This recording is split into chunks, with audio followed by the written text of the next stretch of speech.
Hello, everybody. It's Mike Van Eaton here with Ed Squire and Dapper Zach, our engineer. And we're getting ready to start our January 4th online auction. Just a couple of quick announcements. Most of you have done these before, but if you have not, just to remind you, these are automated. We're not controlling them. They're just running. An item will come up for about 30 seconds. If it doesn't get any bids or any additional bids to ones it already has, it will close and we go on to the next item. If it does get a bid, the clock will reset to give everybody a chance to rebid into it again. Highly recommend that if you are bidding on something, you don't wait to the last second to bid. There's no advantage to that because the clock will reset. And there is a disadvantage if there's a delay or if you happen to miss the item if you don't bid in time. Ed and I will sit here and we'll watch the auction with you. We're actually going to see exactly what you see, and we'll make comments about stuff if we see something unusual or weird, and we'll also make sure everything is running correctly. And there's about 300 and something lots in this auction, and we'll see if we can't move through them at a pretty quick pace. And thank you all for joining us today. This is actually a really good auction, I think.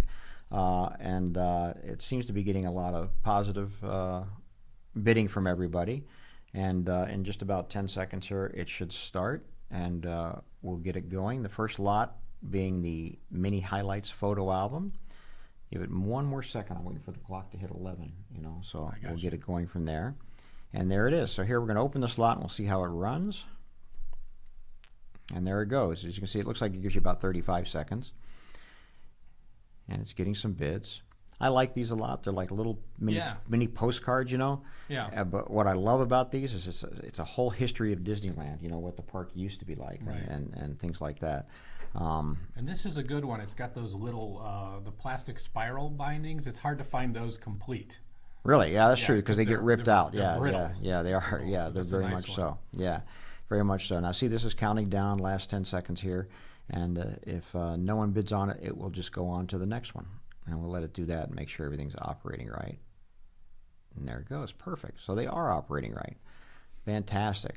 So, Ed, in this auction, yes, you have some pieces you like that you picked out. I always highlight a few that at the time they don't have attention yet. I think most of them have attention now. We're doing good here. What do we got, Zach? Yeah, we've got lot 64, a Baby Weems ceramic figurine by Vernon Kilns. So I picked this out because we love Vernon Kilns. Sure. It's amazing stuff. And Baby Weems was a big sensation at the time, right? Oh, yeah, I think he was big enough that they were making product. There was a lot of product that was available. You know what? This is from the feature, The Reluctant Dragon. Right. I don't know if the Baby Weems was ever released outside of that, but it's a short within The Reluctant Dragon for sure. Yeah, it's just them. It's actually just shown in storyboard. It's shown a storyboard, yeah. And and Vernon Kilns, Walt loves ceramics. There's no question about it. And he picked Vernon Kilns as one of these companies that he wanted to make the product for Disney. It's unusual in that fact that it is such a it's not a Mickey figure or it's not a Dumbo figure, It's just Baby Weems. Yeah. And they're best known for their Fantasia stuff. Their expensive Fantasia. Beautiful Fantasia stuff. And this was would have been right after Fantasia, right before? Yeah, just a little right after. Yeah, it was right in that area, so I'm sure that's why they did that. That's a cool piece. What else you got? Lot 78, a Man on Bike production cell. So I wanted to bring this one up because this is a bit of our dirty laundry, but we can't figure out what this is from, which we love to try to find out these mysteries. I was hoping one of our viewers might know. So there's by the way, if you're bidding in the auction, you have a message area where you can send us messages, ask questions, make comments, which we'd love to have. Correct us. And that piece, correct us all the time. And that particular piece, we know it's Disney, and we know it's from probably Disney TV. Television, yeah. Yeah, based on the size of the cell and other things, we can tell that that's what it's from, probably Wonderful World of Color. And they did an enormous amount of animation for that, and that's why we're not finding it. A lot of History of the Wheel type of things and stuff like that, which we watched as many as we could, but we couldn't find this particular guy. So that makes it a very hard one for us. So if you guys happen to know, let us know. We'd love to know. Yeah. What else you got? What else we got, Zach? What else we got is lot 121, a nifty 90s production drawing. So this is one of my favorites, and we have a few of these in this auction. Yeah, I think there's two in this auction. Yeah, Yeah. I think so. Yeah, great piece. But this, so of course it's caricatures of Ward Kimball and Fred Moore as seen in Nifty 90s. They're performing on stages. Fred and Ward, it's like two boys from Illinois or something, it says in their That's sign. exactly what it is, yeah. But I like this one because it has a note to the painters that says they have little indistinct shadows drawn underneath them. That says, painters, ignore the shadows on the bottom, because they had probably decided to do the full silhouette shadows behind them because they're in a spotlight. Oh, I got you, yeah, yeah. And so both are drawn in there. But I just like that. It's got a little more production detail than usual. You know, I like these. These are actually drawn by Ward Kimball. Yeah. And they're fantastic drawings. And again, this is sort of an obscure part of that short. It's a Mickey Mouse short, Nifty 90s. What is it, 1940?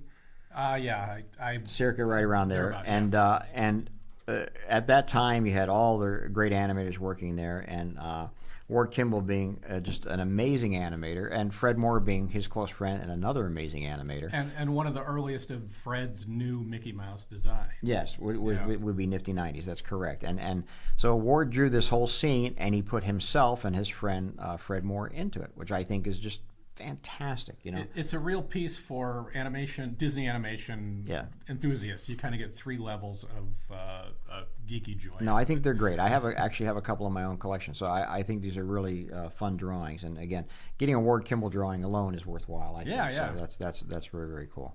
All right. Next up, we've got Lot 231, an Imagineering Sorcerer Mickey jacket. So this is interesting. We've had a couple of these. I like these.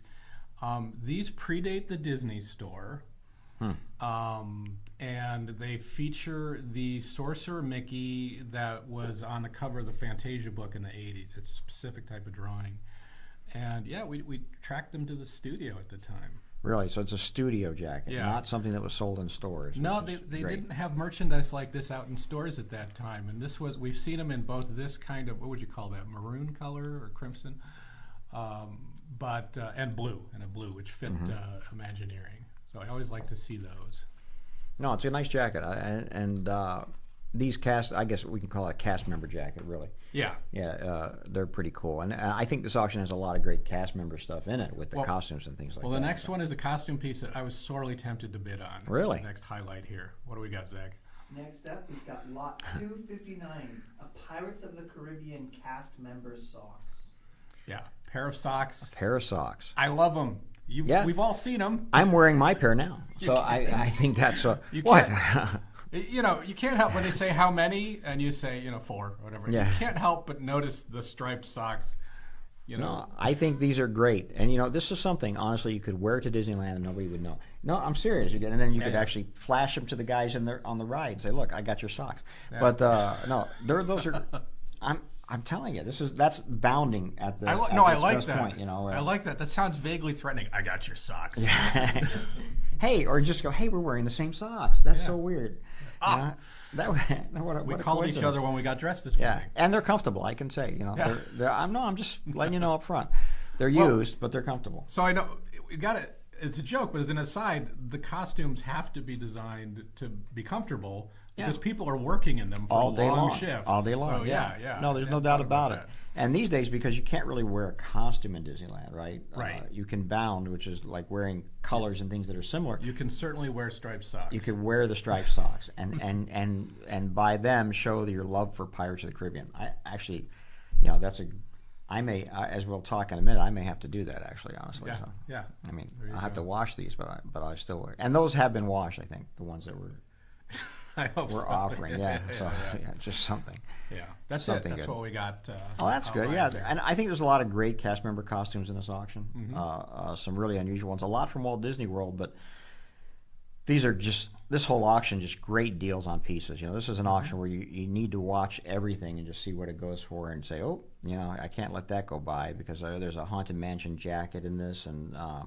All sorts of clothing, like I say, from Walt Disney World. It's really nice. I mean, it's a very solid auction, and of course pins, which are very very popular. These pins. There's some really nice feature animation cast member stuff. There's 2 Aladdin cells, which I forgot about. I love these pieces, which are the hand painted cells that were created for Aladdin, but only for feature animation employees. They'd get a list of like 8 or 10. And they pick what They'd they pick want. which one they wanted, and they would only make as many of these cells as employees requested. And then there's non-Disney cells in this auction. We want to keep you guys in mind. Let's expand your collecting sites here.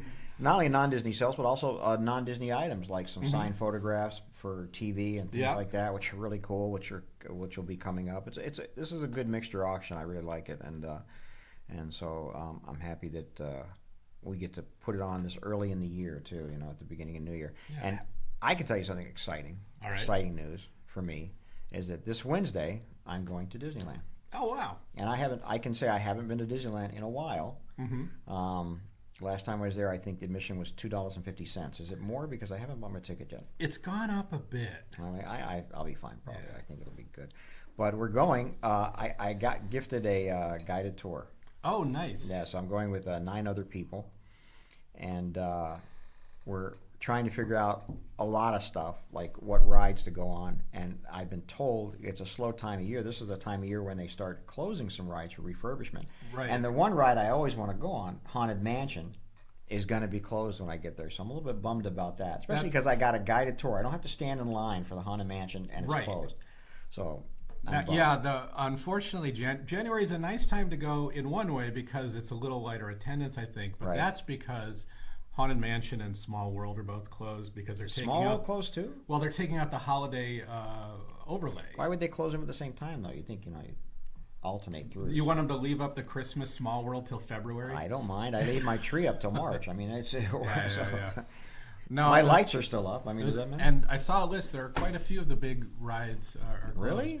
But so a guided tour. Do you know? Is this you have a tour guide for the day, Yes, yeah. and you can choose where you go? Because I've been on those tours. Yes, and that's exactly what it is. It's really nice because you can just do it 4 times in a row if you want. Sure. You can do any of the attractions. Yeah, well, I guess we'll have to do it if all the good rides are closed. What am I going to do? Just, have to go Well, on I the don't same think ride I don't over and think over again. Rise of the Resistance is on the closed list, and that's definitely worth taking advantage of Ooh. a tour for. Yeah. Yeah, well, that definitely is one for sure. I know the people I'm with really love Space Mountain, so I know Right. they're going to want to go on Space Mountain 80 times, and that's not closed. Yeah. I think Pirates is open, so that's good. Indiana Jones is probably open, so Yeah. And honestly, I'm okay missing Small World, but I'm bummed about Haunted Mansion. I get it. Yeah. Yeah. And then of course we'll go over to California Adventure where I want to do Guardians of the Galaxy. And is Soaring open again or something? I read. Did you hear anything about that? Well, I went on it in November. It was open. I haven't heard that it was closed. Because it wasn't Soaring for a while, right? Did they bring it back? No, it's been a while. I think it's been around a while. It's Soaring Around the World right now. Oh, which okay. I saw that for the Oh first no! time. You know what I read somewhere, heard somewhere that they brought back Soaring over California. Yeah. That's what I just saw something where they just brought it back where they were handing out oranges to everybody in the line. Oh, interesting. Yeah. Yeah. I saw a video on They somewhere. might have done that. Zach, can you find what's closed in January? Yeah. It's I did find that it says Soarin' over California will return to Disney California Adventure Park on February 28th, 2025. Oh, okay. So But I it's don't coming. know- So it's coming back. Maybe that's what they were advertising. See, that's really smart of them because that's a very easy switch. A very easy switch. They do that for a week or two or as long as they want. They're going to get a lot of attention. I really liked Soaring Around the World. It was a great experience, but I'm a little nostalgic for that Soaring. I think that's why they bring it back for nostalgia. I think Yeah. that's a great reason to bring it back, honestly. But I'll go see it. I haven't seen Soaring Around the World, so I would like to see that. That'd be really cool. It was quite impressive, and we'll talk about it after you've seen it more. Really? Yeah. Okay. That'll be exciting. Yeah. So, I hate to do anything to temper expectations or say, oh, there's this one part or whatever. Just go enjoy it. Go enjoy It's it. amazing. It's That's really fun. amazing. I think Grizzly Rapids is closed, which is also a bummer. But then I won't get wet. So. Do you want to do that in Good side. January? Yeah, Cruiser? hey, you know what? It's a fun ride. I mean, I have to say it is a fun ride. So I enjoy it quite a bit. So, November I was there with my stepkids for the first time. Their favorite rides were the Autopia and Soaring. And they're, what are they, 21 and 22? How old are They're they? 21 now. Yeah. Plus And their 21. favorite ride was Autopia? No, they don't drive, so, Yeah. Well, that's odd. That's let them be kids. That's true. They're watching. And I think Autopia is changing too, I believe. Oh, yeah? Yeah. I believe that's a big change. Like they're going to hybrid cars or something. Seriously. Yeah. I Yeah, I read heard it's something. going to electric, I believe. Yeah. Good news for you. Small World, it will not be closed until January 21st. Well, there you go. So I can get my little bit more Christmas in. Go on 3 or 4 times. I will, maybe so. Yeah. I gotta try to remember the song, and but the Haunted Mansion is definitely closed. So, I know yeah. the first line is "It's a small world after all," and I can't Really? remember what's next. Wow, that's funny. I'll just repeat that over and over. That might work. Yeah, I think it would. Yeah. That's it. The other big thing is that I'm having problems with, because I haven't been to the park in a long time, is where to eat. So, folks, if you go to the park on a regular basis and you have a recommendation for food, type it in, because that's going to be a big deal, I think. I know that as far as like a fancy restaurant, of course, there's Blue Bayou, of course, and there's a Carthay Circle on the California Adventure side. But I do like to snack when I'm walking, 3, 4, 10 miles in Disneyland. Well, I'll I tell have you, to keep the fuel. I have to keep it up. So when I went, we went with David, our employee here. We've talked about his family pass. He goes to Disneyland quite a bit. And so we had lunch at Cafe Orleans and had the Monte Cristo sandwich, which was delicious. Really? Yeah. So that's kind of So heavy. I've never had that. The Cafe Orleans. Everybody Cafe knows what Orleans is on Orleans Main Street, yeah? No, that's I get it New mixed Orleans up. Square. Oh, The key is Cafe Orleans in New Orleans Square. I know. The clue is Orleans. Right. Yeah. I didn't realize But that. it's that one. Okay. And Great gumbo. yeah. So they're great for we hit the park early, did a lot. You have lunch, and then late in the day we're over to California Adventure, and we go to the I always say it wrong. San Fran Tokyo. Thank you. And they have these great tacos. It's shredded beef, right? Yeah, it's birria tacos. I'm terrible with the name, but those are so good. You could get like 6 plates of those and just Really? share them. And, yeah, they're fantastic. They're that good? They're that good. They're really good. Yeah. Really? No, they're a great, like, you've already eaten, but you want to keep going another 5 hours or something. Just hit those. It's so good. And they're really not, for theme park food, they're really not too expensive. True. It's a pretty solid price for what you get. Really? I think it's like $7 or $8 for the 2 of them. It's pretty fair, actually. So somebody supports you. Somebody just wrote in and said, yes, they are that good. Yeah, there you Wow. go. So that's interesting. I've never tried those, so I'll make that a definite try. My feeling is we're going to be over at California Adventure in the afternoon, and so that's where we probably eat. And my feeling has always been that the food might be better on that side anyway, right? Because a little bit newer, right? And stuff like that. But again, the last time I was there, honestly, you had it wasn't Pixar Pier. What was that area called? Paradise Pier, where you had a lot of little like Ghirardelli's, ice cream and things like that down there. They're still there. There's still the sourdough place is still there. Oh yeah. And they have the restaurant. It's like, oh yeah, the sourdough place. And Ghirardelli's is still there. Yeah, for ice cream and stuff like that. But the taco, is that where the taco place is? Is down in that area? Just past it, because there's a kind of common eating area for. It used to be there was a fortune cookie store there and a couple little, various California cuisine places, and now it's changed to San Fran Tokyo from Big Hero 6. Oh, okay.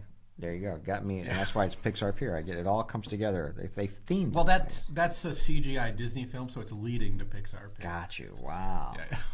Yeah. So complex. But that is really good. Yeah, and then Zach, you were talking about how you always get wasted somewhere. What was that? Definitely when I'm off the clock, but I was gonna say, yeah. I get something that I believe is a very tasty treat. It's called a peach michelada. You get that at Pixar Pier. Now I just grabbed this photo off of somebody's TikTok or something like that. So thank you, whoever did that. And you were telling me a michelada is a beer? Yes. Yeah. Okay. So normally what it would be is like a light beer with some clamato in it, which is like tomato juice and clam juice. Right. Like a Bloody Mary? Some similar to that, yeah. But with a beer. But with beer. Whoa. And just the michelada is very good, but this peach michelada tastes like a peach ring with chamoy and tahini on it. So it's got like a lime, like a spice chili flavor, and then you have your peach. It's very, very good. Wow. That's frightening, honestly. Do you drink those before you go on Tower of Terror, or Guardians of the Galaxy, or after? Two before, two after, Two and after. it just kind of like sits everything down. Wow. Yeah. Wow. I think I'm like a lot of people. Once you say Clamato's an ingredient, we're a little hesitant. You know? Understandably so. But Yeah. when you try it, you'll understand it's actually Well, very I want to try it now if you recommend it. Yeah. And someone recommended again, quesabirra tacos at Cochina Cucamonga. Yeah, That's the- what it Yes. is. Yeah, yeah. Cochina Cucamonga, yeah. Interesting. I'll make sure we try those then. You guys are raving on them. You So. gotta get the consomme. It's like it comes with it, but it's like a little bit of the stew that comes Yeah. where they cook the meat, and you dip the taco in it. Very good. Yeah. Really? Mm-hmm. Dang. And I'm also recommended the 2-inch tall pork chop at Cafe Circle, which I love a good pork chop. So Yeah, it's been that's a little. worthwhile. It's been a minute since I've been at Cafe Circle, but it's always good food. It's Yeah, always yeah. fantastic. I think so as far as for me, that was always one of the good restaurants to go to, even over Blue Bayou or places like that. Right. Was Cafe Circle. It was like second to like. Again, I'm aging with the last time I was at Disneyland, Steakhouse 55 at the Disneyland Hotel, places like that, you know.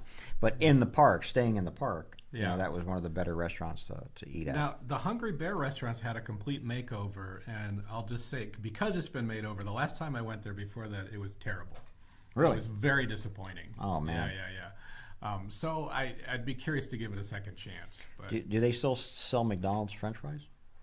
no, that was not for very long, and it wasn't at Hungry Bear. There was a cart in There's a Frontierland. cart in Frontierland or something that sold think we had a McDonald's sign French from fries. it. We Yes, had a- we we did. had a We had sign some. We had a whole pitch thing for Yeah, McDonald's yeah. to sponsor something at Disneyland, and They but went with just fries. It's kind of interesting. yeah, they said, we'll just go with the fries. Well, you know, they can't go with the burgers and things like that. Yeah. But Well, I used to, let's say back in the 90s, visiting Disneyland, a standard meal would be a burger and fries at either the Hungry Bear restaurant or Tomorrowland. And you got a decent burger. It was a decent burger and a ton of fairly ordinary fries to feel filled up. So it was like this okay kind of base level meal. And that Wow. was not even what we got last time I was there. It was bad. So I hope that they've redone it. and I it's would good. survive the day usually walking through Disneyland eating churros and super salty popcorn. Wow. You know, the whole day, and then by evening time, I go to in New Orleans Square the clam chowder in the bread at, right there next to Cafe Urban. Yes. Actually. Yeah, that's always. I've missed that. I haven't had that in a long time. The clam chowder and the bread. Yeah, that was great. It was like you know, you go there right before Fantasmic. And that's what I'd jump on and have that. And that was the thing. But for the most of the day, like I say, it's churros and popcorn. You know, I've never been a turkey leg eater, so I never go for those. So Never had one of those. yeah, and but Have you had Smoke Jumper's Grill in California Adventure? no. It's a burger joint. Yeah. It's a pretty standard burger, but it's very, very good. I went to Taste Pilot all the time. That's what it was before. Oh, okay. Right. It's changed to Smoke Jumpers. Yeah, right near Soaring. And there was a good hot dog in California Adventure too, right? Well, I haven't. I think I had it once. Award Wieners over in the Hollywood on the side. Hollywood, Yeah, we talked about it a couple times ago because there's no hot dog stands in Disneyland. Right. No, or carts, I should say. In Disneyland. But in California there's Adventure. there's no carts. There's no hot dog carts. Your traditional in a cartoon, it's the cat and the dog chase into the hot dog cart. You won't see one of those. And I was talking to a friend a couple days ago who was excited that they brought back chocolate covered bananas. And I don't know anything about that. Me either. But so he was very excited that they brought them back to Disneyland. And I don't know anything about that, but that was his excitement of food at Disneyland that they brought back the chocolate covered banana. So All right. maybe they're selling chocolate covered bananas. I hope in the cars. they bring the character from Arrested Development now that that's Fox, right? That's And Fox, That's yeah. part of Ooh, Disney now. boy. So they could use the banana character from the banana stand Or at they Balboa should, Island. They should do the banana stand. They should Yeah. do Oh, the- absolutely. that would be so Actually, great. it was at Balboa Island. Supposedly, they could totally do it. Well, they don't Yeah. have. It's not California Adventure anymore. It's not the California Pier. I'd stick it in there. You can anyways. stick it in there anyway. I mean, it's still California Adventure. There's always money in the banana There's always stand. money. There's always money in the banana stand. Yeah, that's Wow. that's boy. You guys have a good memory for that. It's so funny that we were just cruising through Netflix the other day, and that's all the seasons are on Netflix, and I said, I wouldn't mind watching those again. Because that was such a funny show. I was so into that show, and I have a prop from the second season. I got the photos of the stair car, and he's, we found George Sr., he's in Mexico, and there's all these photos they took in East LA of the stair car parked outside of Mexico-looking places. Outside of Mexico, that's great. Well, you give me some good ideas. But they're all in California Adventure. I mean, do you for the most part? And when you're in Disneyland, the only place you're going to eat is Cafe Orleans. No, my favorite dinner there is a very standard. And I always get the name of it. It's the Plaza Inn on the right side of Main Street. I always mix up Plaza Inn and Carnation and all that, but it's Plaza is on the right side, yeah. It's just the chicken and potatoes, and which is probably the same fare that's been there for 100 years, right? Yeah, because that restaurant's the one that's been there for the whole time. That's the place where famously Walt Disney would have events there. He'd have a dinner there with investors or business partners or whatever, and then he'd go in the back and have them heat up a can of chili for him. Well, that's funny. I think you can get Walt's chili now in some places, but at the park, yeah. That's great. Hey, you guys are bidding great. I'm watching the bidding on these pieces, and they're really, really good. And I think these are great deals, much better deals than we see in our bigger auctions. So I think right. This is I was seeing those feature animation cells, and the bidding they're at right now is like I'm tempted to compete on those. Wow. It's a steal. This is the way to really add to your collection is in these online auctions. Yeah, no, I like them a lot. I think they're really worthwhile across the board. And I forget where we got this invitation. These are great invitations. I think that's the first one I've actually seen in person. Really? Yeah, grand opening. Yeah. I mean, think about it. Is people saved them, and and again, I keep forgetting. Again, I'm showing my age, but to me, Walt Disney World is a new park. Yeah. I keep forgetting how long that park has been there, because I went to it in 71 or 72, right, when it had just opened, when it was just Walt Disney World, nothing else, no other parks and stuff like that. But it has been around a while now. So before I left, we had to sing for the 50th anniversary of Magic Kingdom. Yeah, that's crazy. Yeah. That's absolutely crazy. Yeah, for me, I never visited a Disney park as a kid, but I grew up seeing, a day at Walt Disney World on Wonderful World of Disney. It was all premiering, and my parents would think, oh, here's an ad for the park, and I'm like, this is amazing. Look at that. You could go do, it really was an ad for the park, but I loved it, Just seeing especially Pirates of the Caribbean and Haunted Mansion as places, and the Nemo submarines. So those are the three that stood out in my memory. And I know twice I had dreams of being in Florida with my grandfather driving, and there'd be a billboard. I had this dream twice. There's a billboard that says Walt Disney World 1 mile, and my grandfather's like, oh, we don't have time to go. We don't have time to go. You're going again. So it was this place I really wanted to get to. Yeah.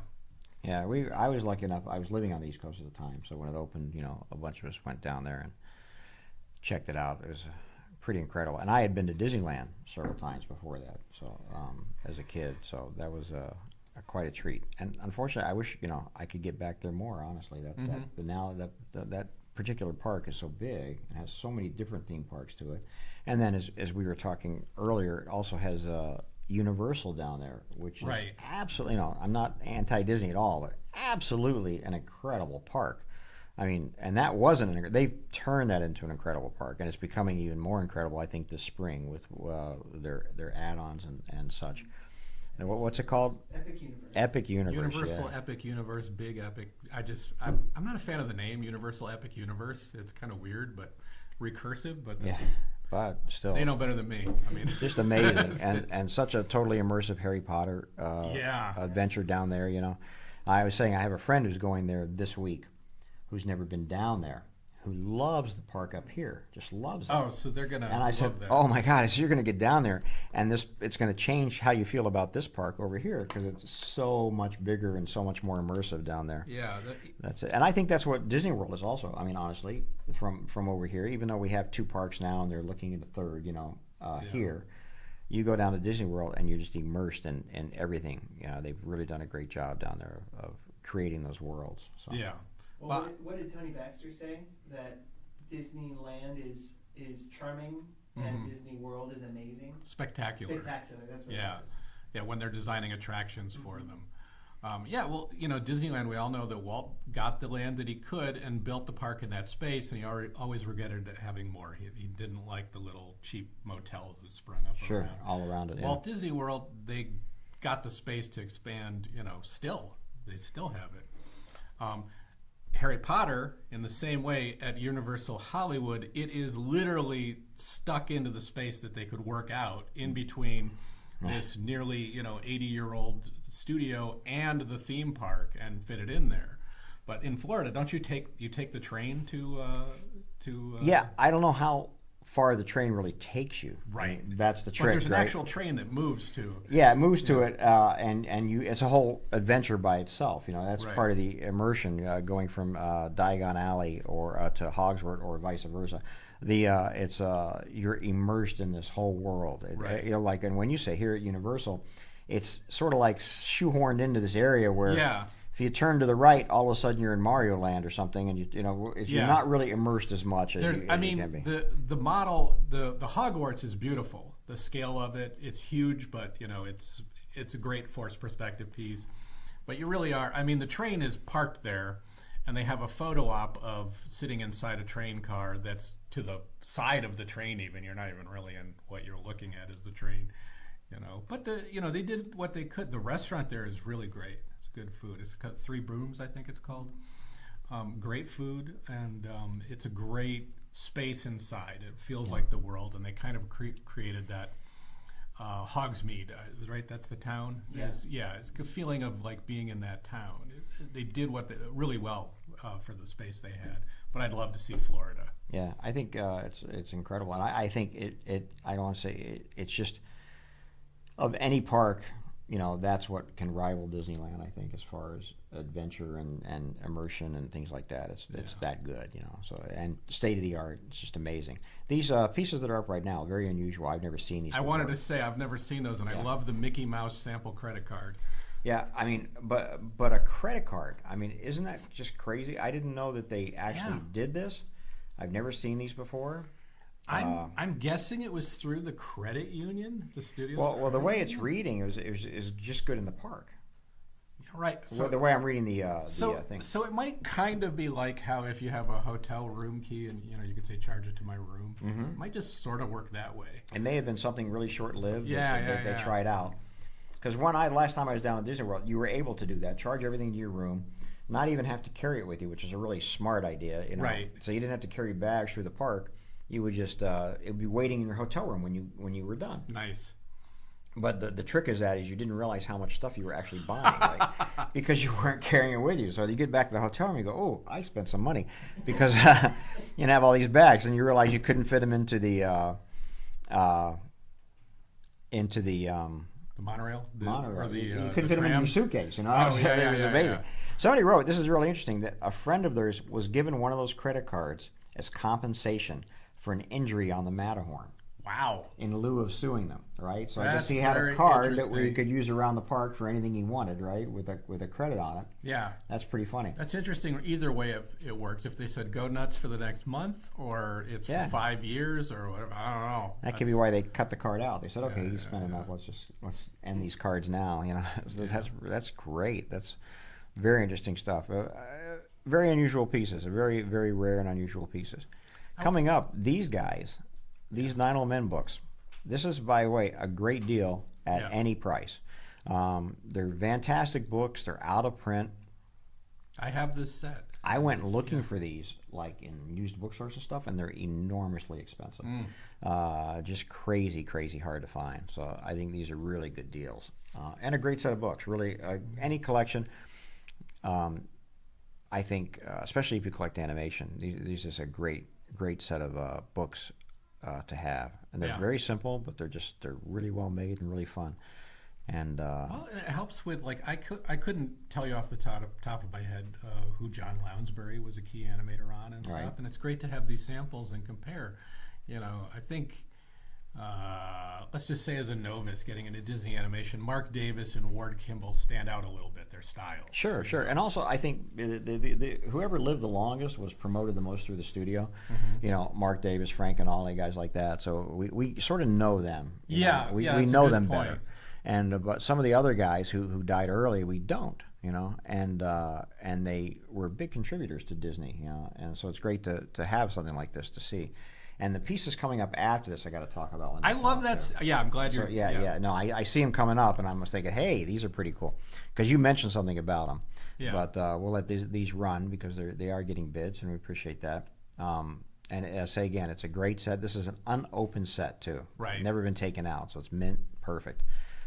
They're hard to find like that for sure. So whoever got that, congratulations. Now, Right. tell me about these mugs, Ed. So it's a collection of 10 Haunted Mansion mugs. I've always been a Haunted Mansion collector. There's some early ones here. There's one at least from the 90s. 1, 2, 3, 4, 5, 6, 7, 8. We see 9 in that photo. So maybe There it's are 9. nine. There are It's 9. Sorry. Yeah. There's a Pixar. Well, there's a Toy Story specific one. It has Toy Story characters. In the Haunted as Mansion? the ghost on one okay. side and pirates on the other, with Slinky Dog holding the key. Oh, that's funny. You know, yeah, and there's the one there that's the caretaker with a sort of shovel spoon that goes with it. I've never seen that one. There's some really nice ones in here, and it's like you have a great bug collection of the Haunted Mansion in one go here. It's getting the attention it deserves. No, it's a great set. Really great set. The caretaker mug was part of the 50th anniversary. I was just reading the Gotcha. Description there. Whoever wrote that put that in there. I thought think that I was you wrote that that. wrote that. Yeah. Yeah, So I don't remember everything I wrote. That's That's pretty sad. But anyway, that's. no, that's a testament to how much we're writing and working and doing here at Van Eaton Oh, I'll Galleries. try to remember that. How Yeah. much we are putting out there. I'll try to remember that. Yeah, we are running, and we'll talk about that after our break. We're running some pretty amazing auctions coming up. 2 really amazing auctions we'll talk about after we take a break. But yeah, it seems like everything's getting fairly good action. We're getting into some vintage Disneyana. I've right never now. seen Bango's Old Betsy before. I don't even know what that is. It's his gun, huh? it's his gun, Davy Crockett's gun. That's pretty funny. But that's how popular Davy Crockett was. They're like, we got to put out more singles. So, Yeah, what an incredibly popular this was, and this Yeah. came out as part of the Wonderful World of Disney, right? Yeah, it was on the Disneyland show. Walt was smart enough, he jumped into television early, produced this on the Disneyland show, and he filmed it in color. So when it was so popular, it came out in theaters. Right. He took he took the episodes and made them into a movie, right? Kind of made it into 2 movies. Yeah. I think with the I don't remember if it was 2 movies out of the original trilogy, but he banked them well. He did really good with them. So what's interesting, when you say, I'll run back, he filmed them in color. I thought it was very interesting. And I know that we also know that he animated everything in color Right. for the Disneyland show, Which even was- though he knew it was in black and white at the time. It was incredibly expensive. That was an expensive decision to It was, do. but he knew color was coming. Yeah. And that's why. The technology was starting to get around, and he could see the writing on the wall, so he started doing that Yeah. well in advance, which is great. I mean, I suppose he'd had 20 years experience since Flowers and Trees. Sure. and Well, again, that's another thing thinking about it. where they knew color. He knew the technology was coming to film, and he probably thought the same thing. We know it's going to come to TV. We might as well be ready for it. Because you're right. He went and grabbed, in fact, he was smart enough back during Flowers and Trees to grab the rights to Technicolor, which put him ahead of every studio. Yeah, he had 3-strip Technicolor exclusive for 3 to Yes, 5 years. right. something Where like everybody else had a 2-strip color, which Yeah. limited their color palettes. And but he was smart enough to grab that exclusivity and run with it for those 3 years. Put him way ahead of the other studios. And Right. and there were some smaller studios. In fact, there's a bunch in that scrapbook we're going to talk about in New York and other places that were actually coming out with color cartoons before Disney. But when he grabbed that Technicolor exclusivity, it sort of shut them down, because Yeah. they didn't have the ability then to make these 3-color cartoons. And that's a pretty smart move, a smart business move on his part for sure. Also coming up, by the way, we have some Warner Brothers cells in this auction. Limited edition, signed by great directors and things like that. It's not all Disney through here, so you have to really keep your eyes open because those are. I see one coming up. That's why Yeah. I had to mention that before. But yeah, the story about the color and Walt Disney is pretty incredible, and that's something we'll explore, I think, at a date down the road for sure. Yeah. But all this Disneyana stuff coming up, I really like it. I like old books like this, and these are all in really nice shape too, and and they're great in a collection because they can just be displayed with other stuff. The graphics on them are beautiful, like this painting for the Snow White. Yeah, this Snow White one's in very good condition, I believe. Yeah. I have it there, but But it's a great book, and the graphics, the artwork is just beautiful in it. Right. You know, so and I really like that. And back then, you know, this artwork was being done by the artist at the studio. You know, Tengren did many books for them, and you know, he was a concept artist on that. And some of the other guys, Claude Coates, who was a background artist, was doing books and things like that. So they were putting out some beautiful, beautiful artwork that had to be approved by the studio before it went out, which made sure everybody stayed on model and things like that. So, yeah. We've had a few of these, and there's the Donald Duck linen-like book. Yeah, it's a great early Donald Duck image, you know. And a Mickey Mouse that goes with it. I'm tempted by them. They're just beautiful pieces, and I always like that first design of Donald. Yeah, the old long-billed Donald is a great design, isn't it? Is that long-bill? I don't know. Long-billed. Yeah. Oh, long-bill. I thought you had the name of an animator I didn't know. Long-bill. No. Designed Good old by long-bill. He designed, the long-billed Donald Duck, Yeah. He is a much better, well, I won't say he's a much better design, but he was a more difficult design to animate, you know, and as they started doing these cartoons, they had to make him a little bit more cartoony and things like that. Probably easier to draw him speaking with the shorter bill. I would think. Just animate him completely, move him, yeah. things like that, I'm sure. And quicker. It made it quicker, you know. Right. They rounded the edges a little bit and made him a little bit more cutesy, I guess you'd call it. Same thing they do with all the characters, you know. And here's one of those limited edition cells. And that's a great deal. This came out, 30 years ago, when the Warner Brothers stores were open and things Early like that. 90s, yeah. And they used to sell these in the Warner Brothers stores. Great piece. And also coming up, a original production cell from a fantastic cartoon, The Great Mouse Detective. Yeah. This is one you have to go back and watch. Yeah, it's one of my favorites. It's one that you don't. I don't think people watch as much as they're going to watch Little Mermaid, which came out 3 years after this. But this is actually a really, really good cartoon, I think. Yeah. And it's got a great villain in it, and it's voiced by Vincent Price. Yes. Which is even cooler, you know. Radigan. Yeah, it's absolutely a top-notch cartoon, and I hope it doesn't get forgotten in the mix, you know. And, you know, it's kind of an unusual project for the studio because it was completely boarded by animators sort of on the side. It was a time when feature animation was in a lull. They were moved off the studio lot over to literally warehouses in Glendale. And this was fully boarded, and, you know, I forget the exact story how it plays out, but somebody spotted it, and they pitched it, and it happened. You know, I actually had the boards from the 1930s, or maybe early 40s, for another cartoon. Of course, pre-Great Mouse Detective, but based on the Sherlock Holmes series, where the detective was a dog. Oh, interesting. Yeah, and we had all the boards for that, and it was never made. It was early 40s because it was shut down because of the war. So, but we had this book with every board in it of it. I think the archive has one. We were missing one board, and that board's in the archive for Interesting. it. Yeah, it's in the book, The Disney That Never Was. Yeah. And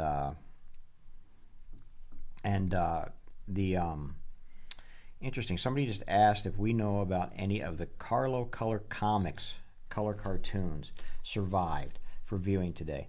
How's that spelled? Carlo? Carlo Color with 2 Ks and Comics with a K. I believe they're all lost cartoons. I know exactly what you're talking about. However, I do believe there are some pieces of them, segments that are available for viewing, because otherwise we wouldn't know about them as much. I'll look into that for you. Yes, very little online. I see 2 different posters. Yeah. Pinocchio. Yes. Oh wait, that's not even the same. Carlo Color Comics. Interesting.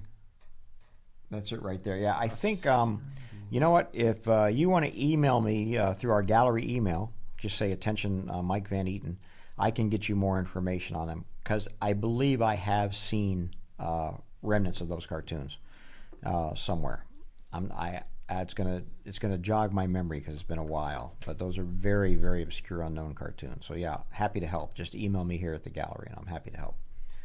I like these Mr. Magoo. I'm sorry to. That's okay. I like Magoo too. UPA, you know, he was a huge star for UPA. Voiced by who? Jim Backus. Jim Backus, who was Mr. Howell. Thurston Howell. Howell III, exactly. You know, that's right. But a great series of cartoons. This guy mumbling Yeah. through this. I didn't know they were doing cells in '97.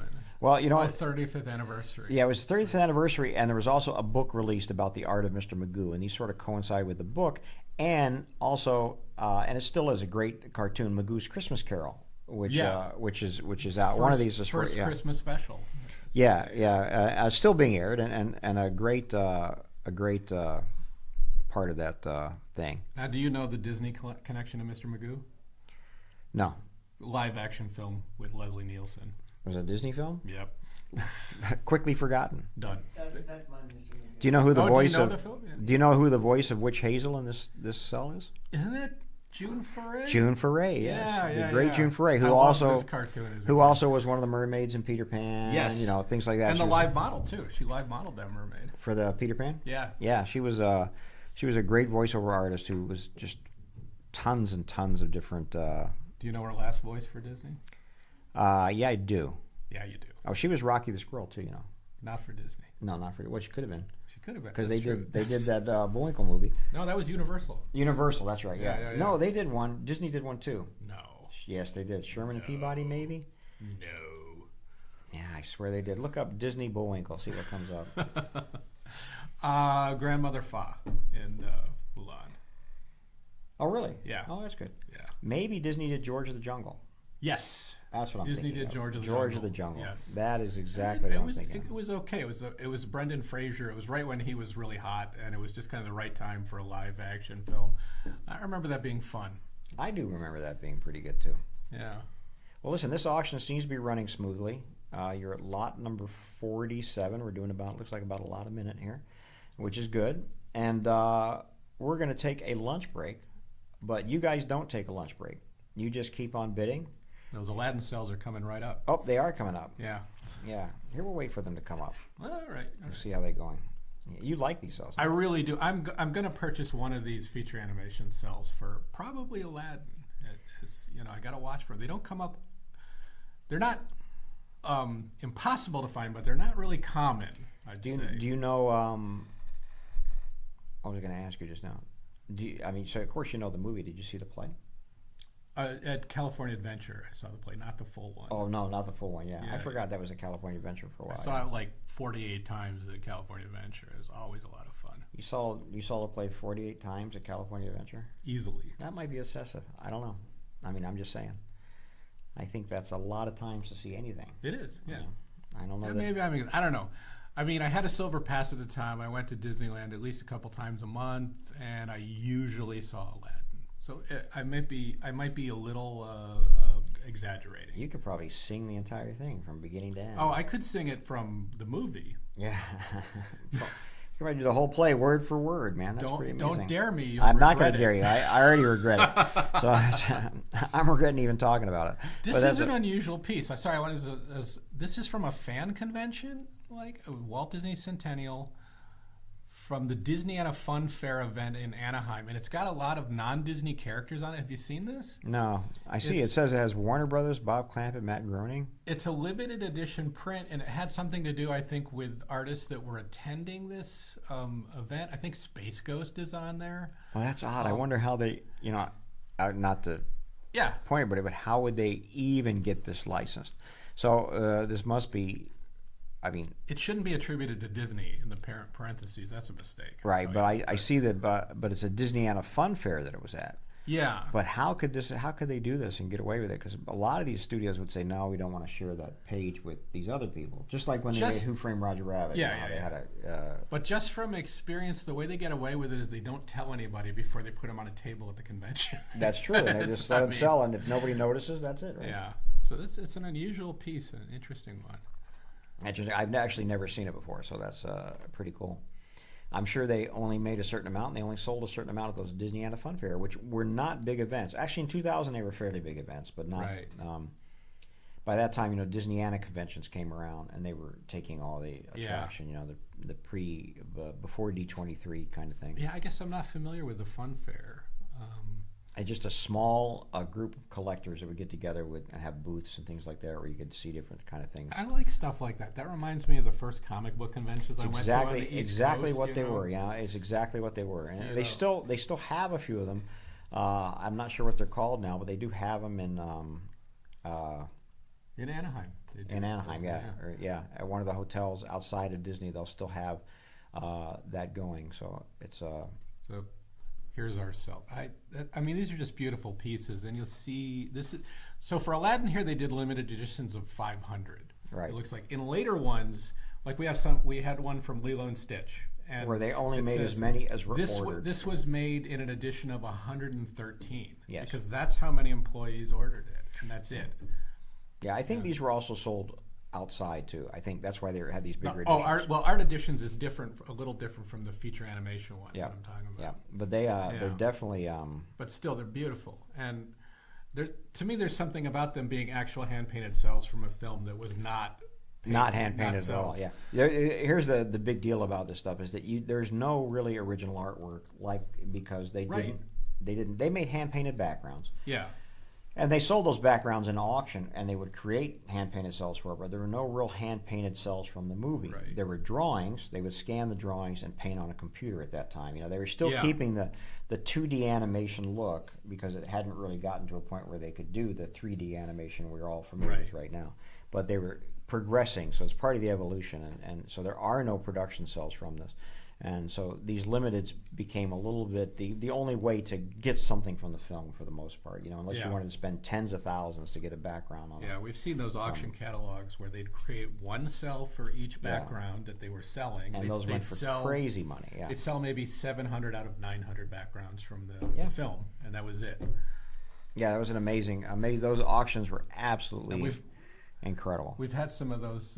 We've had those in too. The backgrounds and cells. A few of them. They're beautiful. Now these are great deals. These are absolutely great deals. Worthwhile. Really, really good deals on these pieces. So, thank you guys for all the bidding on them. It's fantastic.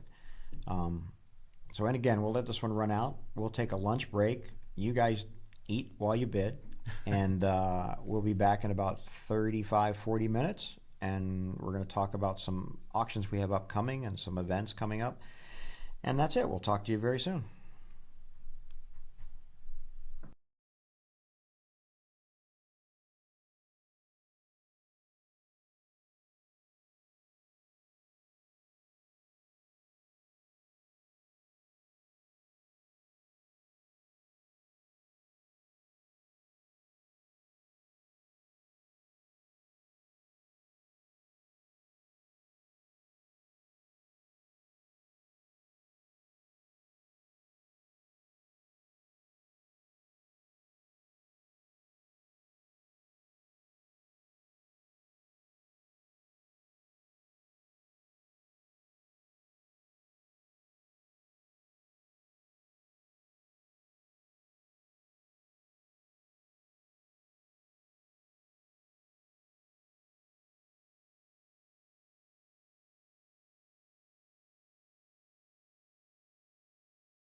Hey guys, it's Mike and Ed back with engineer Zach.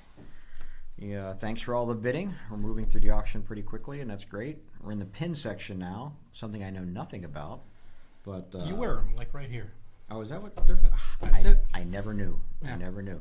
And I just know that a lot of these are great deals. These Disney auction pins and things like that were very popular. Yeah. Extremely popular. Yeah, And, these range from some common ones like this that it was not a limited release, but it was only for a limited time. Right. So they haven't made that in over 20 years. And some of these are like 100 in a release. And things Yeah, like that. Pretty some incredible. are if you as think low about as it. 100. Yeah, that's Which pretty is good. not a lot. I mean, if you think about it, especially for this the popularity of these pins, I think that's a pretty rare grouping. Do you still get Zach? Do you still get like employee pins and things like that? Do they still? They do offer employee pins in the back, Yeah. but they're not. Behind the dumpster. Yeah. Out of the trunk of somebody's car? I don't know if it's the same thing. I'm just saying. I'm not too interested in the pins, so I never actually like find out the logistics of it. But Wow. I know Well, I see the pin table all the time. really? I mean, I'm looking at these prices. Maybe you should be interested in it. That's all I'm saying. But that's it. Hey, this online auction, we have another one this month at the end of the month. Right? I don't know the date, Nope. but I think it's about 3 weeks from today, which I- would be what? The 20. What's today? Today's the 4th. So That it'll would be the 25th. 25th. Yeah, so we have another online auction the 25th. Keep an eye out for it. It probably won't go online until about a week before, just like these. It's got a lot of great stuff, and it's growing as we get closer to it. We keep adding things that we find. So Find great stuff comes out there. It's just under the radar. It's like, holy cow! Yeah. I want to get on that. yeah, no, it's great. So just keep an eye out for that. Watch our website. You'll get an email if you're on our email list about it. And then we'll have another online auction in February. And then in March, we have a really incredible auction, the Bob Clampett collection. Bob Clampett was a Warner Brothers animation director for years, very early on, and created Porky Pig, created Tweety, helped create Bugs Bunny, helped create Daffy Duck, did the first animation of Daffy Duck. Just amazing animator and pioneer in animation, who later went on to do he left Warner Brothers and he started a puppet show called Time for Beanie, which was extremely popular in the 40s and 50s, and had created Beanie and Cecil, if you know them, and then in the 60s it became a cartoon. And his estate is incredible. It sort of encompasses the entire history of animation. And what's also amazing, I think what we're going to talk about, is that he started as a young man of about 16. He started at the Disney studio with his Aunt Charlotte Clark stuffing Mickey Mouse dolls. So he was around that studio in the very beginnings of it. Right. 1929, 1928, 29, right in there. Incredible stories. He met a lot of the animators, and he befriended a composer named Carl Stalling, who later on became the composer at Warner Brothers, but at the time was just starting out at Walt Disney studio. Disney had known him in Kansas City, and when Stalling died, he gave a lot of his estate to Clampett, and it's included now in Clampett's estate, and it includes some incredible photos, historically important photos, that Walt would send back to Carl Stalling in Kansas City when Walt first moved out here to Los Angeles, like circa 1923 we're talking, when it was the Disney Brothers studio and stuff like that. Yeah. And I'll let Ed tell you more about it. Zach, could you put up the photo, the front? Yep. Yeah, this is the one. Mike, you know this one specifically, but this is a photo of, Yes. from Carl Stalling. Come from Carl Stallings, correct? Comes from the state, but this was one that Walt mailed to Yeah. Carl Stalling to tell him what was going on in L.A. with him. You know, And we'll show you the back of it, because this is what's really incredible. Is written on the back by Walt Disney. You can see it was taken out of a scrapbook page. My aunt, uncle, Peggy, my uncle, Peggy, the smartest canine in the world. Is that my brother? my bro, I think, yeah, My bro and self. yeah, And that's kind of an amazing piece of script there, piece of handwriting from Mr. Walt Disney himself Yeah. to see at such an early time. This is he's 22 years old. Right. And if you look at this picture, this is an incredible picture. If you look at this picture, that's when they moved to L.A., Roy and Walt, they scrapped together enough money to buy a camera, And that's the camera right there, the first camera they had, the motion picture camera. Yeah. They rented an apartment from their uncle, Uncle Robert, Yeah. and Aunt Gladys, I believe is her name, I think is Aunt Gladys. And they also rented his garage, which became their first animation studio. And this photo, not only is it of Uncle Robert and Aunt Gladys and their dog, who they actually did a lot of filming of. I think it was actually, they may have called her Peggy the Wonder Dog or something like Right. that at one point. They were thinking of trying to make some motion pictures with the dog. But this is in front of Uncle Robert's house, which still exists. This is where the Walt's garage was in the beginning. Right. This actually could be the back of the house. Don't get me wrong. I think it's actually Yeah. the back of the house. But this is it. This is Walt and Roy starting the Disney Brothers Studios. He's 22, 1923. And it's an incredible photo. And then on the back, to be inscribed by Walt Disney himself, Yes. amazing. Yeah. Absolutely amazing. And it's just one of several photos in this collection that just give us a whole history of the early Disney Brothers studio. I mean, Yeah, really and incredible stuff. I mean, just to underline it, to me, seeing Walt write Roy's name, I've never seen Walt writing in handwriting about his brother. When would he have? Yeah. So these are really kind of incredible pieces. Yeah, it's an incredible part of an auction. What else did you pull from that? What else do we have, Zach? How do you want to go with the scrapbook ones first? Oh, yeah. Yeah. So this was Carl Stallings. I spent the last day working with Carl Stallings' scrapbook, which is really interesting. It covers his early days in Kansas City. He has dozens of silent movie ads. So I'm going to interject. Yes. So Carl Stalling, musician, started out as an organ player in silent movie theaters, accompanying the silent movies. And this actually was a job where you could become quite renowned for your musicianship, and he did. These ads literally say, with renowned organist Carl Stalling Sure. playing the score. And that's what he was doing when Walt met him. Right. He was because Walt was doing laughograms. Yeah. And they would be in the silent movie theater, and Stalling would accompany the laughograms and make music for them, and compose music for them, on the spot, I guess. I don't know how. Yeah. But and so that's how Walt and Carl met, and they became close friends. I read yesterday the detail. It said that Walt ensured that Stalling would play all of his films. Play the theater with that's all right. his Yeah, films. it was the ISIS Theater in Kansas City, as a matter of fact. And then what happened was Walt moved to California, kept in touch with Carl Stalling, and then when they created Steamboat Willie, and it became a hit, on their way to New York, they stopped in Kansas City and said, "Hey, Carl, we're going to need somebody to compose all the music for our new Mickey Mouse cartoons that are coming out." Right. And they hired Carl to do that. That makes sense to me because I was doing research on him just yesterday. And so Stalling scored Plain Crazy, Galloping Gaucho, and Right. whatever the fourth cartoon Right. is. The only one he didn't was Steamboat Willie, and he continued to score them through like 31 or 32. Yeah. And that was his thing. And then he left. He left Disney and moved on. But on amicable terms, I want to say, because he kept freelancing with Disney after that. yes, they would call him in for stuff, and he would assist with things, and for sure. Also, they also kind of credit him with being the start of the Silly Symphonies, that he suggested that series to Walt.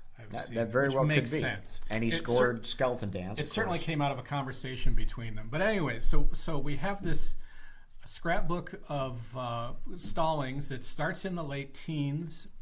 A lot of it is around 1931 when Mickey was hitting really big, and it does go to later in his life. But we have some samples out of that. Yeah, the first one I have is this one that says, "Here's the way they start clubs in Illinois." Oh yeah, so this is a detail out of it, and you can use that other photo I sent you, the front page. This is the Mickey Mouse Club Bulletin, which was, you want to give the overview of the early Mickey Mouse Club. The Mickey Mouse Club, we always think of the 1950s Mickey Mouse Club, that was on TV. Right. But when Steamboat Willie came out, we're talking 1928, it was a big hit. And a gentleman at the Fox Theater in Glendale, I believe, or here in Los Angeles, though. I believe. For the first, isn't it the Ocean Dome, or what is it? Oh, yeah, maybe the Ocean Dome. Anyway, a gentleman out here, I think it was Fox Theater. I don't know. I'll have to look it up. It was a Fox Ocean Dome. Oh, that could be what it was, yeah. So I'll go with that. Decided to create a Mickey Mouse Club and show the cartoons on Saturdays and invite kids to join the club, things like that. Do you have, Zach? I have that front page of that was the one I sent later. The front page. It went with your drink photo. With the drink photo. He got so the guy got Walt and Roy's permission to do it, Yeah. and it was a gigantic hit. And Walt and Roy hired the guy and said, "Okay, now you're going to do this for us." And he sort of got these clubs going across the United States and in Europe, or just around the world. It Over took off 1 million huge. members in the first 2 years. I mean, that's how big this was. In Carl Stalling, this is actually not even the greatest thing in his scrapbook, but there's 2 copies of the official bulletin, the monthly 4-page publication of the Mickey Mouse Club, October and November of 1931, and it details goings on of the club and rules and suggested activities like I'd never seen before. So it's great to see those in there. But then the next one, the Screenplay Secrets Revealed, that 2-page blue spread.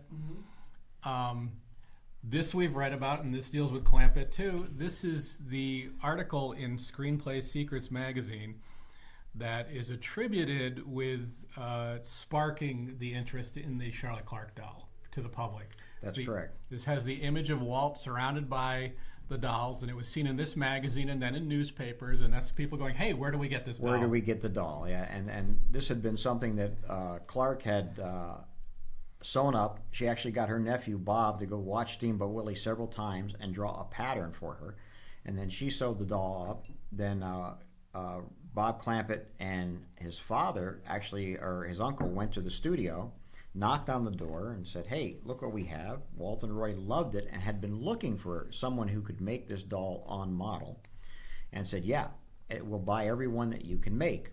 And then they started making them, and that's when this photo came out, and then all of a sudden everybody wanted the doll. So much so that Clark couldn't keep up with it. Right. So they ended up, and they tried to get other companies to replicate it, but nobody could get it right. So eventually, and Walt set her up in a house with seamstresses, Yep. and they were just making these doll out. But eventually they were trying to sell them at May Company and everywhere. So eventually they just said, forget it, let's just release the pattern and let people sew their own. And that's what ended up happening. But Charlotte stayed there and would still make these custom dolls for Walt to give to special guests or important people, things like that. So. Oh, I like this goofy pin, by the way. 500 pieces. That's a rare one. I've never seen that.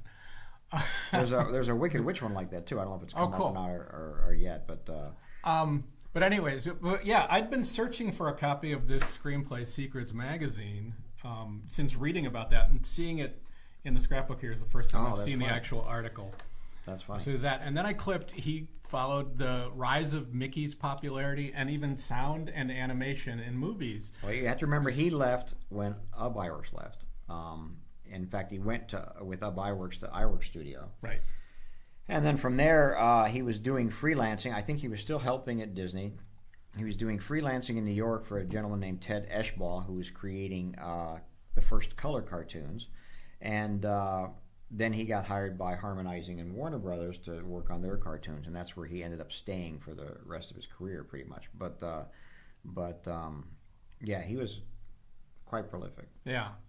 Then I just had one more clipping out of the scrapbook. It was just a little review of Skeleton Dance, the first Silly Symphony that he had clipped, which it's just about the short, and it ends with, "Don't bring your children. It's too scary." Really? The last line is, "Don't bring your children to see the Skeleton Dance." Oh, how funny! Yeah, yeah. Which became a gigantic hit, and again, that was one of Carl Stalling's big scoring things. And we also have, I'll mention for the Mickey Mouse Club, they needed a theme song, and he created Right. a theme song called Mickey's Yoo-Hoo. Yeah, minis. Minnie's Yoo-Hoo, sorry, which was featured in an early short, and then became the theme song for the Mickey Mouse Clubs at the time. And Right. the first published sheet music for Disney, Minnie's Yoo-Hoo, Yeah. and one of the most popular songs of the time period for years and years, and the theme song to every Mickey Mouse cartoon through about 1936 or something like that. So. And there's an ad in the scrapbook here of advertising Walt and I think it has Carl by name going to the Fox Ocean Dome to present Mickey's theme song. In person, yeah. Yeah, and so it and has had the Ub date. Iwerks in it too, yeah. Right, They were all right. going to be there. I think Ub Iwerks probably drew, Walt probably talked, and Stalling played the piano. So, Yeah. Yeah. Yeah. It was pretty So incredible. that plus it's got the pin from the Ocean Dome, the Mickey Mouse Club pin from the Ocean Dome, first Mickey Mouse Club, very rare. And then I pulled. Remember, there's the story in there that you first showed to me about Walt's house. which I had never heard before. First off, I didn't know he lived in that No, house, right? I never. You know, This is Lyric. Is that the one? Yeah. Near Los Feliz? yeah, Okay. you know, we all know where he lived, Carrollwood, right? We Right. all know that, and we all know he lived at his uncle's house. But in Right. between, he lived in L.A. Just I get, is that Echo Park? Is that what you said? It's Los Feliz. Los Feliz, that's Actually. right, It's yeah. just up the. I drive by it every time I drive to Hollywood. And so it turns out, you know, of course, he's a young and upcoming animator and has his studio. And it turns out that him and Lillian, who had just been married, were living in this house when a bulldozer cut loose from a trailer We've got the 3 photos and from rolled down a hill into the house. And it was big news at the time, you know, that this happened. And that's the neighbor who saw it happen. I thought that was I funny think, too. They like put her she picture in there. got her car out of the way or something like Yeah. that. She pulled the brake on her car and rolled out. Can you read that, Zach? I can't read it from yeah. here. I'm sorry. I just. No, you're fine. But there's the bulldozer into Walt's house. Right. It says, when a juggernaut in form of a huge cement mixer ran amok down a hill, Miss P.T. Lyons and her little son Philip were in a car parked in the path of the onrushing machine. Mrs. Lyons had no time to start the engine, but with cool presence of mind, released the brakes, and the car rolled out of the way in the nick of time. Thank goodness there was a hill. Right. Because that's And- exactly what it was. Right. And then I think the article says something to the effect of, you know, So what's Mr. and Mrs. Disney were not home at the time, They were, but it shows their living fortunately, room. they weren't in the. Yeah. No, it's their bedroom. Oh, it's their bedroom. Went Yeah, right into their so bedroom. there's. Yeah. Why don't you read that one, Zach? Just- The this is- mini-ton juggernaut, which had broken loose from a truck towing it up the hill, pounded over the spot where the Lions car had stood a moment before, crushed the curbing to bits, rammed its long steel boom into the home of Walter Disney, film cartoonist, at his exact address, 2495 Lyric Avenue. Photo shows the cement mixer jammed against the house, arrow marking spot where the ramrod penetrated the wall.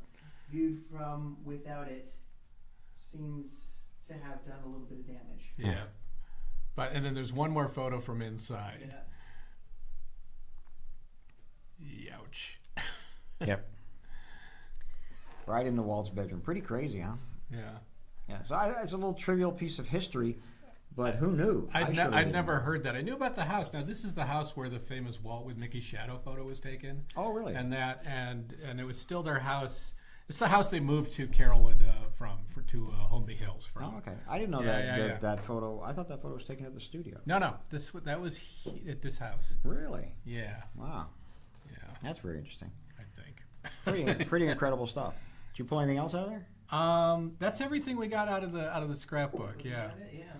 Yeah. So it's an incredible auction, as I say. A lot of Disney stuff. I think there's, which are quite rare, a Snow White premiere. A Snow White premiere book. A program. From the the premiere of Snow White I've that never Clampett seen attended. that. Yeah. He attended with Chuck Jones, as a matter of fact, another Warner Brothers animator. The great thing about these guys was, even though they were competitors per se, they were also, these animators were all friends with each other and all, you know, supported each other's work. Supporters of the craft, for sure. Supporters of the craft for sure, which was really good. You know, they weren't out to Yeah. kill each other; they were out to support each other. And there's a great Disney history there, great Warner Brothers history, and animation history in general. Well, what we learned with amazing. the collection, literal collection, is Bob Clampett was a collector and he kept stuff. He kept his stuff. He kept his sign from his office in Termite Terrace, right? And he kept other people's stuff that he admired. He curated. Let's just call it that. You know, he really curated a collection that's pretty amazing. True. And it's just wonderful to go through, and it's going to be a gigantic auction. So keep an eye out for that in March. So that's going to be really cool. And then in April, I have one photo for this, but you set it up, and I'll just show we're checking. In stuff April, we have a 2-day auction. The first day being popular culture, which includes amazing non-Disney animation, Hollywood memorabilia, incredible props. It's a beautiful auction. And the second day being Disney Studio and Disney Parks. And what I find incredible in that auction, besides, again, amazing animation art, amazing park memorabilia, Disney store displays. We also have, and a lot of people have been asking for, if we had one available, a Kem Weber desk, which is the Kem Weber designed desks from the new Disney Studio in 1940, and also a Kem Weber coffee table, which I've never seen before. And we just yesterday found pictures of Walt with, which was pretty cool. This Right. bizarre, what they called a coffee table at that time, not what we think it is now, but a table literally where they would have coffee. And thus the name, Coffee Yes. Table. And what did Yes. you pull from it? Oh, and also Well, the estate of Jay Ward. There you go. Oh my gosh, I forgot all about so, that. So we have this amazing, huge collection of Jay Ward's stuff, and I just have a photo of, because I love these items that are right near my desk right now, checking in the stained glass window of Rocky and Bullwinkle, and behind it you can see those cutouts that I think were part of the Dudley Do-Right Emporium. Yeah. So if you don't know Jay Ward, first off, he created Bullwinkle and the Bullwinkle Show, Dudley Do-Right, George of the Jungle, Captain Crunch in the commercial world. Quisp. But, Quisp and Quake, absolutely. And he had a studio on Sunset Boulevard here in Los Angeles, and he would sell things out of his studio. He was quite the entrepreneur, actually. If you came in there, you could get a cell, painted and signed by him of different characters. He was making watches in there. He was selling watches, all sorts of stuff in the 60s and 70s. Actually, and the guy had quite a sense of humor, as you'll see when you see that auction. But so he would decorate the outside of the Jay Ward Emporium with the cutouts you see in the back there, and odd birds and weird things like that were based on his characters, fractured fairy tales, things like that. Yeah. Pretty incredible stuff. And it's just a wonderful piece of animation history and some really great and funny stuff we have from that estate. So I'm anxious for that too. So two really amazing auctions coming up, and both one right after the other. Yeah. It's going to keep us quite busy. And in between, more online auctions like the ones you're bidding in now. So you got to keep an eye on our website. Make sure you're on our email list to stay on top of these kind of things. And we'll try to post and email as much as we can as they start to get closer. And that's it for that. We're still in the pin section here. So let's take a quick break and we'll come back. All right. You guys are doing great. Keep bidding.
Yeah, we're back. All right, Now there we we're go. Now we're back. There we go. Hey, We got a everybody, little it's delay. Mike and Ed. We're back.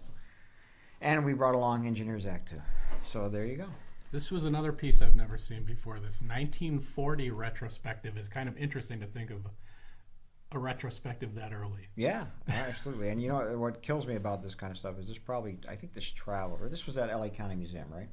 But I think it traveled to a couple of museums, and I wonder if the artwork ever made it back. You know, because I don't know. Do you remember the story a few years ago in Japan? They unearthed all the Sleeping Beauty artwork. Well, yeah, so the Art of Animation exhibit that was at Disneyland, Right, there were 4 sets of it right. that traveled. And one traveled to Japan and I say three of them traveled. One was at Disneyland. Right. One of them went to Japan and stayed there and got turned up. Right. Right, it just stayed there. They never shipped it back. Nobody asked for it because you know they had plenty of animation art. Why bother, right? I guess you know. I mean, Yeah. I guess that's what happened. And then somebody turned it up and said, "Oh," and they sent it back to Disney. Right. That's the amazing thing. You know, it didn't show up in an auction somewhere or nothing like that. They sent it back to Disney and said, "Hey, Yeah. I think we forgot to send this to you, like an overdue library book." I think didn't they open the exhibit in Japan again? I think. I think they did. I think Yeah. they unearthed it. You know, so I guess I guess it was a museum that had it, right? Well, what happened in all that time is Disney got offices in Japan, and so, Oh, so there you go. Disney became local to them, I guess. Yeah. But yeah. And see this piece up. This is another employee piece. Oh yeah. These little film strips. If you worked on Hunchback, you got one of these. Yes. And I thought those are pretty cool. And I think they had a couple different ones. You could get like from each scene or from certain scenes. I know Right. for Fantasia 2000 they made it for each scene. I don't know if Hunchback. This did one, it it's for got the scenes. title, and then I think it's Quasimodo as the King of Fools. You know. with Yeah. the- But those I like those. They're just employee giveaways. At that time, when they would do a film, they would have all these little extra special things for the employees. You know, I remember when they were working on The Emperor's New Groove. It was called something else. Kingdom of the Sun. Kingdom of the Sun. They made sunglasses that said Kingdom of the Sun on them, right? When they were doing Mulan, they sent you like a rice bowl with chopsticks that said Mulan on it. I mean, all this really cool stuff that could be got, and you had to be an employee to get them, obviously. And for years, the crews would just keep these. They were afraid to sell them. You know, I'm telling you from my standpoint, they would never sell these pieces because they're afraid to get in trouble with Disney. But after layoffs and things like that, they started to surface. I Yeah. think they're pretty cool. I love those items. You know, I got at the gallery here the Hunchback gargoyle mug that was a feature animation employee. There's another employee Yeah. piece, yeah, and they made yearbooks, which I think are really cool. Where they just Oh, yeah. like yearbooks of photos of everybody who worked on the. I on those collect those. They're incredibly hard to find. Really? The first one of those I found, I have 4. I have Hunchback, Tarzan, Mulan, and I forget the other one, Pocahontas, I think. But first one I found was a bookstore in Tarzana. They had the Hunchback one. I bought it for $35, and the store owner at the counter said, "Okay, can you tell me what that is?" Like he didn't know what the book was. And I said, "Yeah, it's basically a yearbook of the production." You know, Right. The Mulan one is done in the style of a high school yearbook with like joke ads and things. They're fantastic and really hard to come by. And I know they did them as early as Beauty and the Beast because Yes. the photo library had the photos for them. I've never seen a copy for Beauty and the Beast, Lion King, or Aladdin. Oh, now I know which ones to look for you. Yeah. The somebody asked if they ever gave charger plates, which I don't know that they did. Most of the time, it was very small items for these. No. Although for Emperor's New Groove, they gave everyone a maquette. Yes. Yeah, you know, I- and for Tarzan also not an actual There were animator's maquette, but a replica of the animator's 3 maquettes. slightly smaller maquettes they did, right? Yeah. From Tarzan. Yeah. Yeah, we had those recently. Yeah, and then you could pay extra and have the Disney ink and paint them for you. Right. I've seen the Tarzans painted. I think maybe I've seen one of the Emperor's New Groove llama Wow. painted, and That's it. interesting. Yeah. I would guess that the rarest Disney charger plates are from the gallery store in Santa Ana, because they did some really nice stuff with it. Remember the gallery store that was I in the do, mall? and I'm trying to think if it was. They did a lot with a lady named Brenda White. Mm-hmm. Did a lot of plates with her, and They some did- of those were one of ones, and some of those were like one of 5, and things like that. Yeah, you know, so we've they- had some stuff here that was prototypes for candlesticks and stuff. Yes. From Snow White. Yeah, they did some really nice high-end stuff, and I think there were some 25 or less charger plates that were only sold in that one location. Yeah, and that location also would occasionally get a piece on an original background from the archive that they could sell, you know, from a classic movie. It was amazing. Yeah, I like that store. Yeah, speaking of, that was the other thing. Sometimes stuff gets out of Disney in the weirdest ways. There was at Disneyland, they did an Art of Disneyland exhibit at the gallery above Pirates of the Caribbean. And to do it, they pulled out original paintings by Herb Ryman and Mark Davis, all these guys, concepts of Disneyland, I mean, historically important, out of the archive, out of the Imagineering archive, and they sold them. Wow. For pennies of what they're worth now. Right. They sold them in the Disney Gallery, all these amazing original pieces of concept art. And I know a guy who just happened to walk into there when it was going on, and he must have bought 20 pieces. You know, just couldn't stop buying them. Mary Blair's, everything you could think of. Herb Ryman concepts of the Disneyland Castle, all this kind of stuff, original from 55, you know, right. 50 and before. Amazing. And is this like them. late 90s? Yeah, they just sold them. It was crazy. That's when Disney auctions started up, and they sold the original painting from Hocus Pocus, which right. you can imagine the value now. Doc Brown, what's his name? From Bedknobs and Broomsticks, David Tomlinson's yes, the big character, yeah. poster. The original props, and they sold them there because there was this idea that, well, this is the way to make money of them. And I know they sold them at a fraction of Sure. what they'd be worth now. The ride vehicles, we saw a couple Dumbos go through there. So in the 90s, Imagineering's probably looking and going, we have 80 brown lines by Herb Ryman. Yeah. Let's sell 5. Yeah, yeah. And that's how that happened, yeah.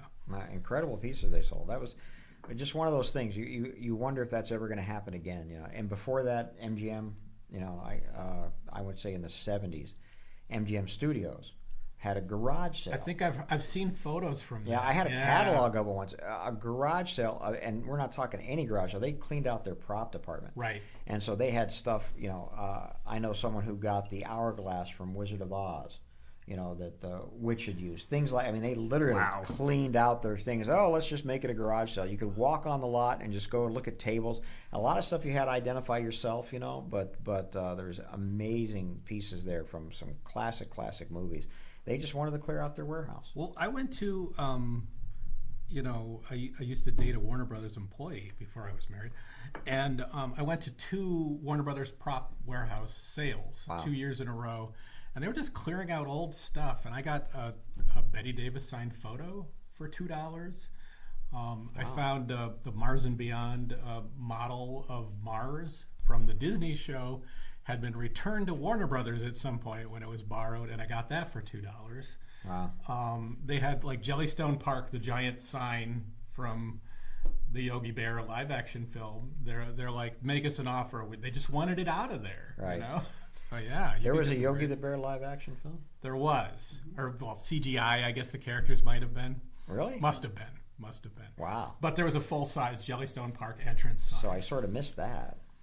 You didn't miss it. You just didn't see it. I didn't see it. What you're saying is I didn't miss anything. I get that part too. Yeah. Dan Aykroyd was Yogi Bear and Justin Timberlake was Boo Boo. Get out of town. Well, now I want to see it. They were CGI. You don't see them. They're not in like suits or anything. They're But I want to hear them. Justin Timberlake. Yikes! What year was that? Did it say what year that was? 2010. Oh yeah, just a few years ago. Yeah. So that must have been. They must have been selling it right after that. That would have been about when I went to that sale. Well, that movie must have been in the theater about a minute, maybe 2. Yeah. Well, maybe a day, and they said, let's pull that back. Longer than it would be now. Now it would just go straight to streaming. But, yeah. Yeah. There's some blue lines coming up I want to talk about when they get up. They're pretty cool. Everybody asks me what a blue line is. Do you know what a blue line is? Well, no. Let's You know what a just say brown no. line is? Yes. Yeah, it's a blue line. I've seen it. Yeah. Well, it's like we have blueprints. We sell blueprints, and then sometimes we have a white print, which we call a blueprint because white print confuses people. Right. And we have a brown line, which is really a blueprint, but it was done by a different process, right? Yeah, it's the simple. They all serve the exact same function. They just look different. It's like as obvious as it could be. Yeah, it's always confusing. And and coming up is this blue line print, which is just a blueprint, I guess, of Disneyland Main Street, which I think is really cool. And I love these actually because they're actually recognizable. You can recognize what portion of the street it is on Main Street, things like that. And usually they're made if they're going to repaint the place or if they're doing any kind of adjustments whatsoever. Yeah. And I'm glad to see the undies getting some bids. These are really fun. Unused in the packaging. Made of Spunlow. Yeah, it's very hard to get spun low these days. Yeah. let's not even go there. But no, those are great. We've had a couple of these packages come through. I think they're quite rare, especially in the package. I mean, come on, that's really cute and great imaging and very early on in Disney's marketing career. That's 30s merch. By the way, just going back to the scrapbook, he clipped ads for early Mickey Mouse merchandise, like 1931 merchandise, where it says, "This is the first Mickey Mouse marionette you can get." It's a lot of the very earliest stuff, so that's interesting to see.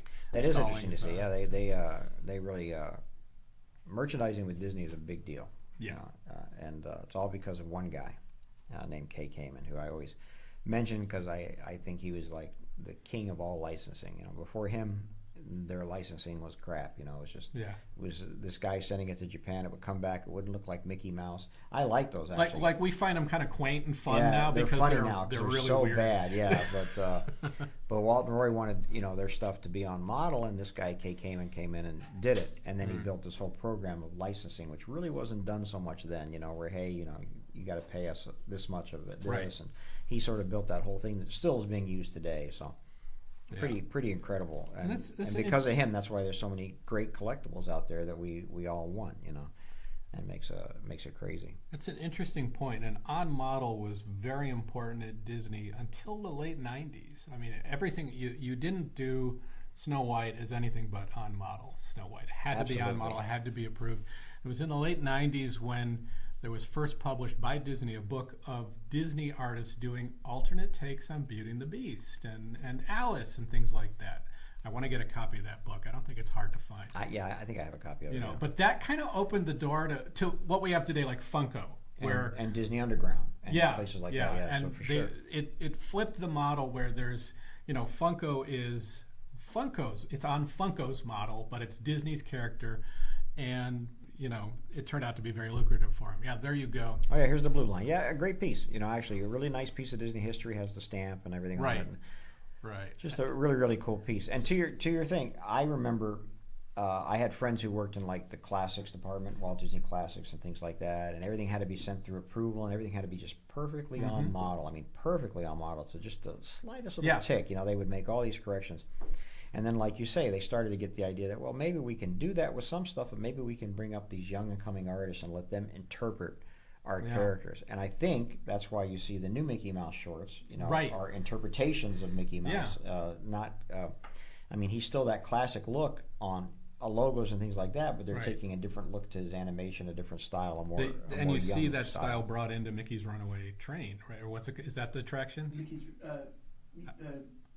Runaway Railroad. Oh, really?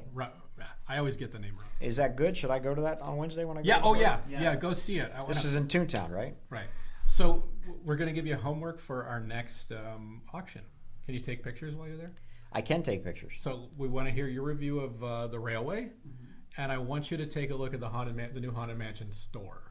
Is it going to be open? It is open. Even though the mansion's closed? Yeah. Oh, yeah, I'll definitely take a look at it. So I'll tell you what the tacos taste like. I know what the tacos taste like. Well, I'll give you your opinion. You can give us your taco take. And I don't drink, but I'll have somebody else try that weird beer drink you were talking about, made from peach, and I'll get their opinion on it. Hey, so someone's asking what the name of that book is where they go off model in the 90s. Is it the one that has like 4 pictures on the front of it? I have to find. I remember it having a green cover. Oh, that's not the one I'm thinking of. I'm thinking of one that might have had like a Andy Warhol or somebody on the cover. I know what. It's Art of Mickey is the one you're thinking of. Yeah. This is a different one. I have to find it. I was at the studio. It was a big deal that they did this to me because it really opened the door. I'll find it and we'll talk about it in the next auction. Okay, because I definitely have somebody asking about it here, and if you are bidding, you do have a little message box. You can send us messages. If you know the name of the book, you can send that to us. Yeah, and that'd be great because Ed may never find it. And no, I'll find it. No, you'll find it. That's fine. Oh, by the way, these are great deals coming up too. Here's the cast member greeting some of the cast member costumes. That's a very recognizable jacket. Yeah, crazy good. Crazy good stuff here. And don't wear it to the park though; they won't like that. They won't let you in. But if you buy the pirate socks, I don't know if they've gone off or not. You can wear the pirate socks in the park. Yeah. I checked in between here. Nobody cares. So that's as I said, I'm going to wear pirate socks in the park, so I think that's a great idea. All right. So I want to hear your review of the mansion store and Runaway Railway. And I don't know what else is new. I heard the Disneyland Railroad's closed right now too. It is. So there's new grade. They moved it. I haven't taken it since they put in the Star Wars land. It goes on different track back there. Yeah, it goes back. They sort of shorten the. It's kind of along the water. Yeah, it for a goes ways, along yeah. the water. Yeah, I have done that, but it's okay if that's closed. I think the people I'm with, a lot of people don't go on the railroad. It's just not. I don't even know they know it's there really, except for the grocery station, because people don't know there's a primeval world and things like that. So. I mean, I like to see Primeval World. So usually, I end up riding the railroad when you're way back by Toon Town and you want to get to the front. You're like, let's just Get end on of the the day. railroad. Yeah, Let's get on the exactly. railroad. Exactly. I think the monorail's not running right now, also. Yeah. So that's yeah. So we're gonna. It's So, gonna be but also, tough. whatever else you want to tell us about, take photos. Okay. Keep, I'll look around, see what's there. Mostly, I'll probably take photos of food. That's me. That's So, fine. That's it. Things I didn't like, and I'm gonna take it from there. By the way, I'm sorry. Should we talk about the carrot in the room? Oh yeah, there's a carrot in the room. Sure, yeah, we'll go back. Yeah, sure. Well, before we get past it, so this is part of the Clampett collection. Yeah, Bob Clampett, besides being a pioneer of animation, was also quite a showman, and he did a lot of what do you call them? Talks. Yeah, thanks.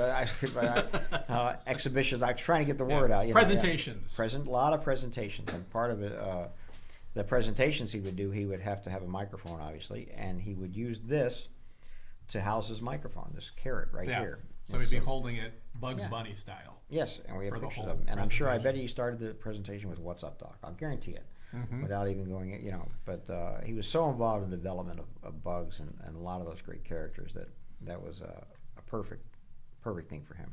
Yeah. Absolutely perfect. I'm keeping an eye because there's pieces coming up I like, Well, I know. So, but this is it's a one of a kind piece. It was his. yes. That's it. End of. It's not rare. It's that one.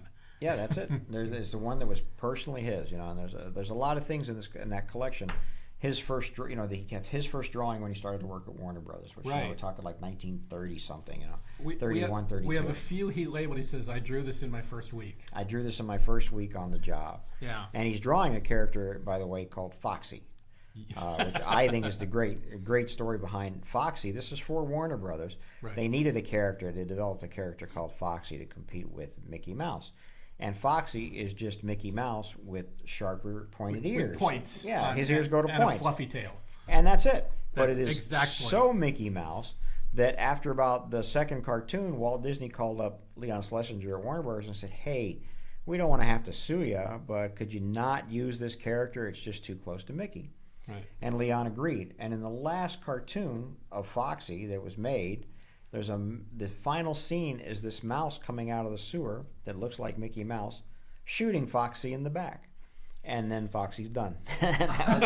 So it's just a wild story. And then they went through other characters that were really boring until they came across Porky Pig, who really took Warner Brothers and took it off, which made it into the animation juggernaut that it became. So you say they're boring, but are there Bosco fans out there? boy, I don't know. But Bosco was pre-Foxy. See, Bosco was harmonizing's answer to Mickey Mouse, called the Talk Inc. Kid. And but then Harmonizing left Warner Brothers. Harmonizing was smart enough to retain the rights to their characters. So they owned Bosco, not Warner Brothers. When they left, then Warner Brothers had to create characters, and they had Buddy. I don't know if you've seen the Buddy drawings. And then they had Foxy, and then it goes from there. See, I'm enjoying this collection because I'm a Disney guy, so I'm really learning about the Warner Brothers, all the development there. And Lady Play Your Mandolin. Yeah. I didn't know that title before this week. Yeah, but the crazy thing is, and you'll see this in that collection, and if you want to go back and watch any old cartoon from around 1930-31, everybody drew mice as though they were Mickey Mouse. I mean, it's frightening how much they look like Mickey Mouse. And you look at them and go, holy cow, how do you get away with this? Yeah. And which I think is funny. That's it.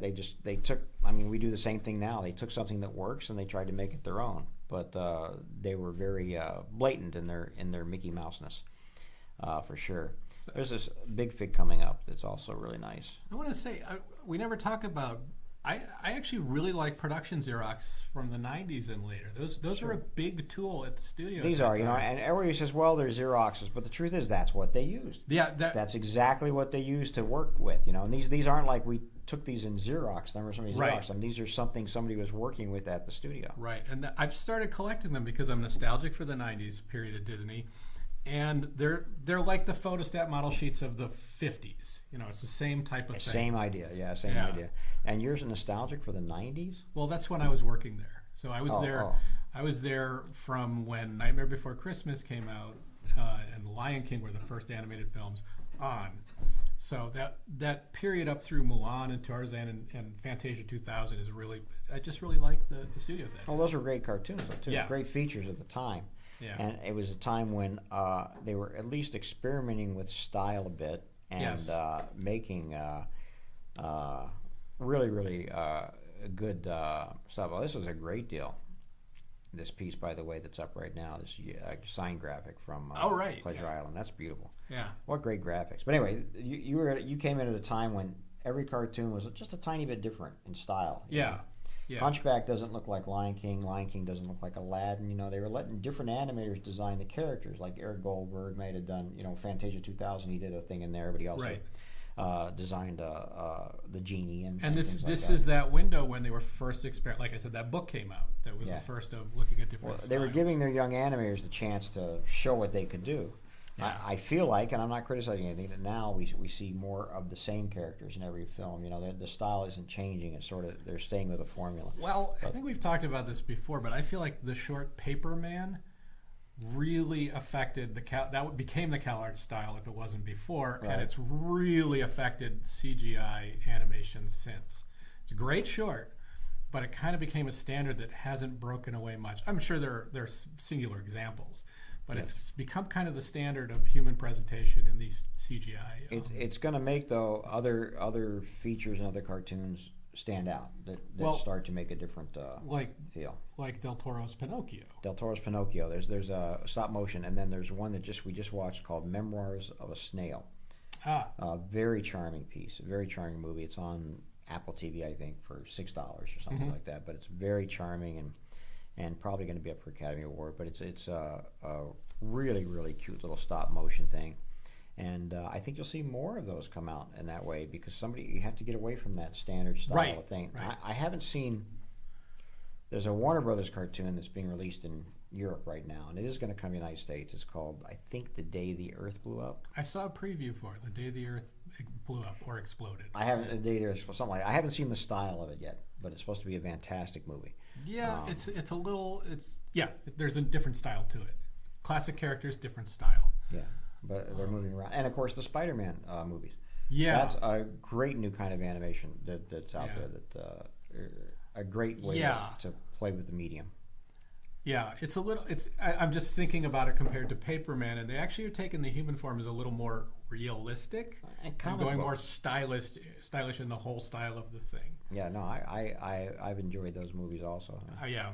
I think there's a lot to come up with animation still. I think there's a lot of interesting things in the pipeline. So, we'll see what anytime shows up. something's really popular, it tends to just affect the whole medium, Sure. and then there's a chance for something new to stand out as different. Yes, I agree. That's going to be part of what's coming up. Hey, so these cast service pins another great buy. Nobody wants them, but I love them. So these are the first year pins. You work Yeah. 1 year, you get these Steamboat Willie pins. You got one of those, Zach? I do. I got Wow. Yeah. Do you have what's next? Is a 5-year pin, I think, is next. Donald Duck. Donald Duck. Yeah. Yeah. And then 10, it varies around. It's the castle, or it depends on where you are. I think it's different at the parks than the studio. the ones that get hard to get are the 20, 25, 30, 50. There's a 50-year one that's really hard to get. Yeah. We had a whole set of them in our last auction, I think, and yeah, they're really, really cool. But I think those are very special, you know.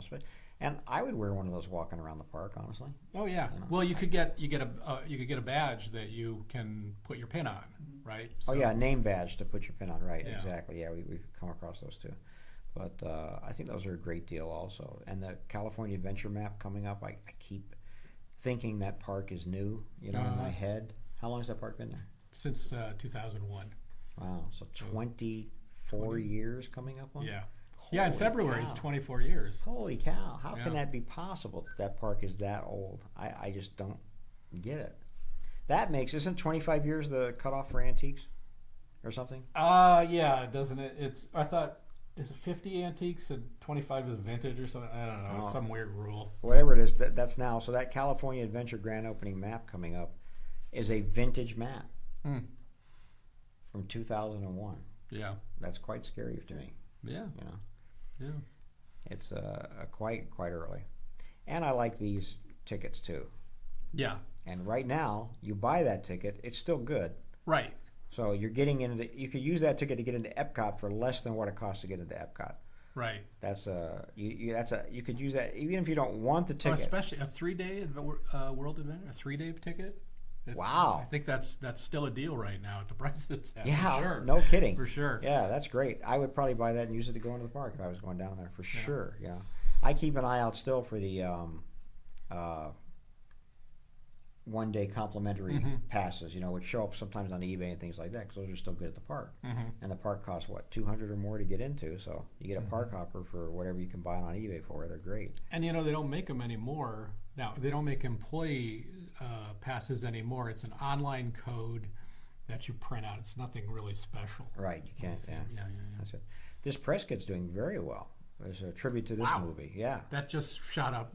Yeah. from But it's a tribute again. This is right here's the. Yeah. This is where the Disney Renaissance starts. Right here, in 1988, with Roger Rabbit right before and Little Rescuers Mermaid. Down Under. Yeah.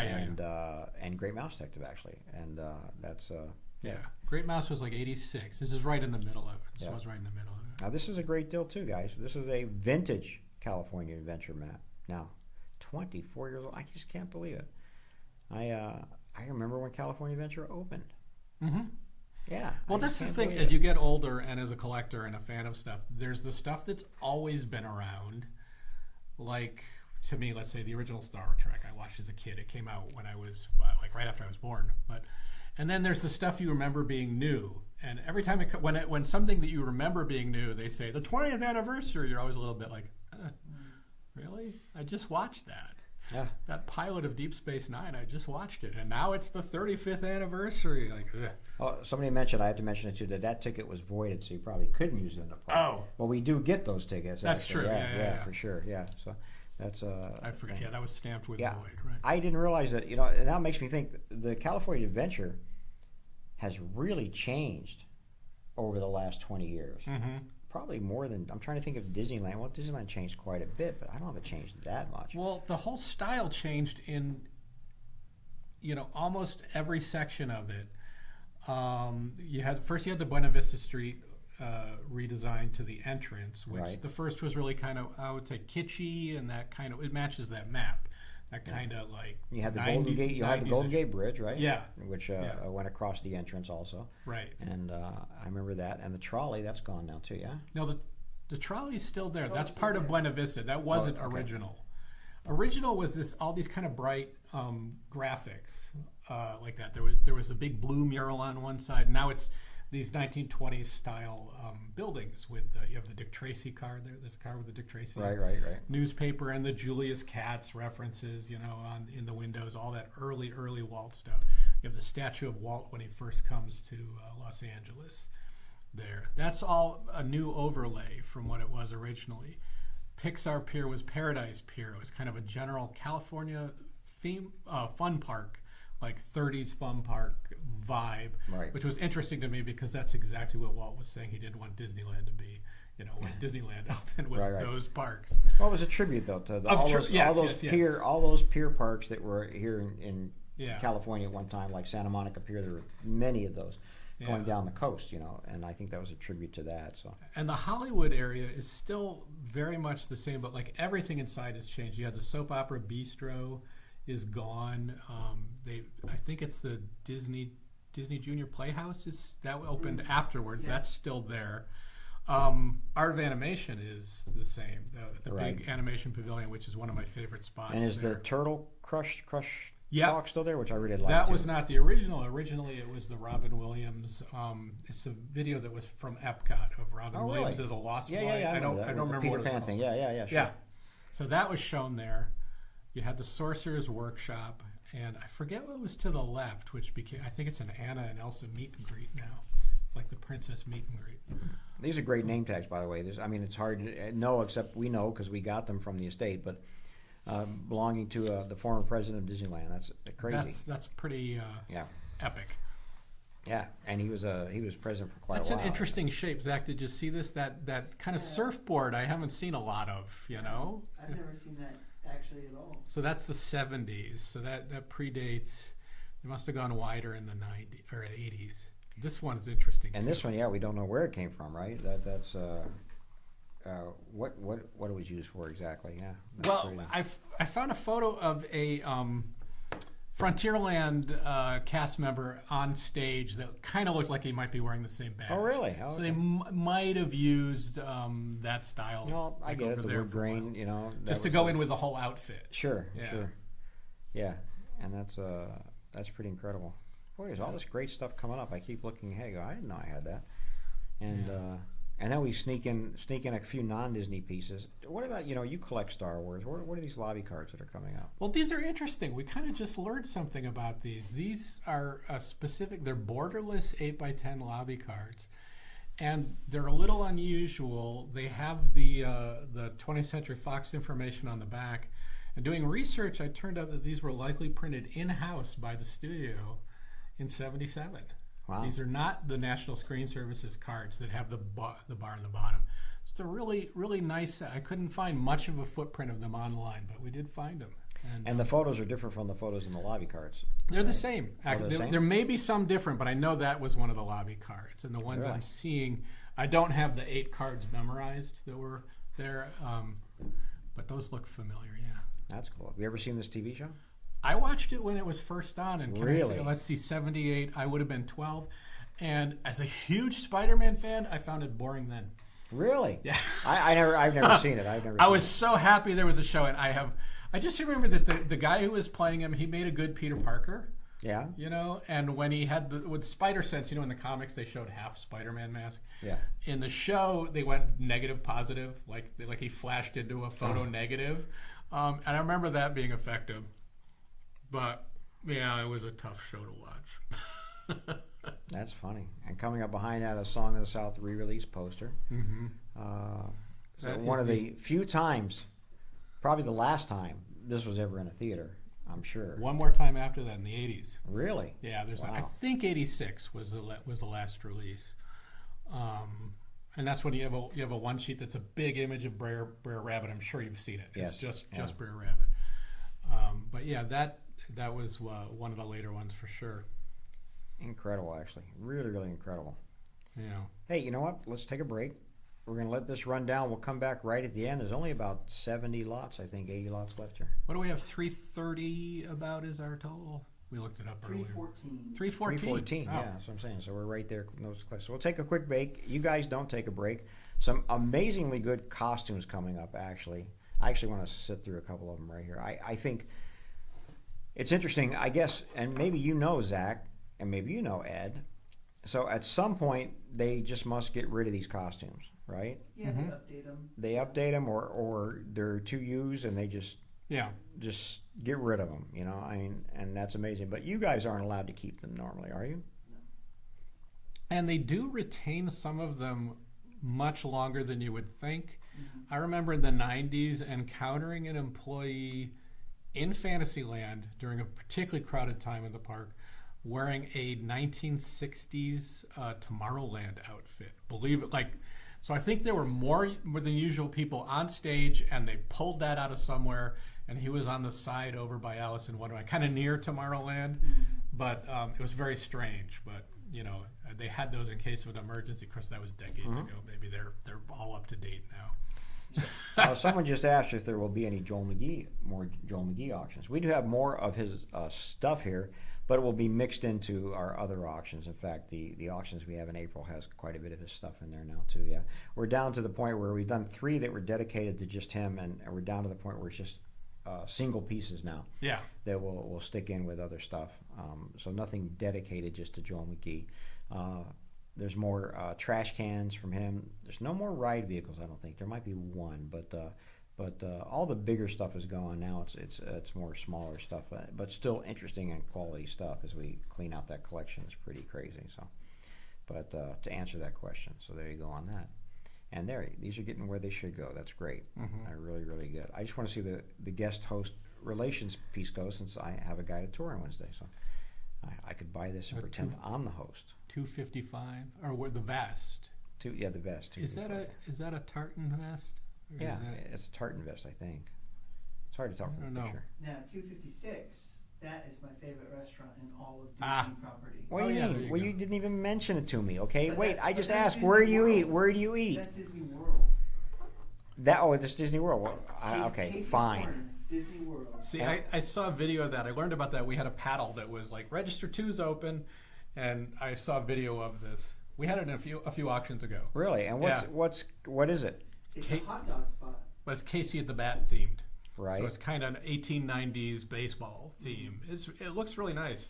Honestly, it does look like the same, like when you're in Disneyland, that last store on the left when you're coming up to the castle. Yeah. It has the same look. Vibe as, is that yeah. Carnation Plaza garden, whatever. Oh, it's became Jolly Holiday something, right? Well, not that one. It's the one at the very end of Main Street on the left, which I do believe they do sell hot dogs there, and there's like some seating right before you get to Jolly Holiday. That is where right. Casey's Corner is. Coke Corner. Yes, Coke Corner. That's where Casey's Corner is at Magic Kingdom, and they've got very good hot dogs there. Hey, this is a great deal on a costume. The buttons are worth that much, so I think Wow. it's great. Yeah, wow, great deal for a coat and pants. Amazing. That's very, very cool. Oh, the socks are coming up. Oh yeah, I gotta wait for my socks. Yeah, that's great. Darn it, you guys. These are tempting. We have, They I are. don't know if it's past, we have a Galaxy's Edge, like a Star Wars cast member belt. I kind of want. Yeah, You no, know? there's some great pieces of costumes, great costumes in this. I think these are just amazingly good deals. So, really worthwhile, and stuff that doesn't show up.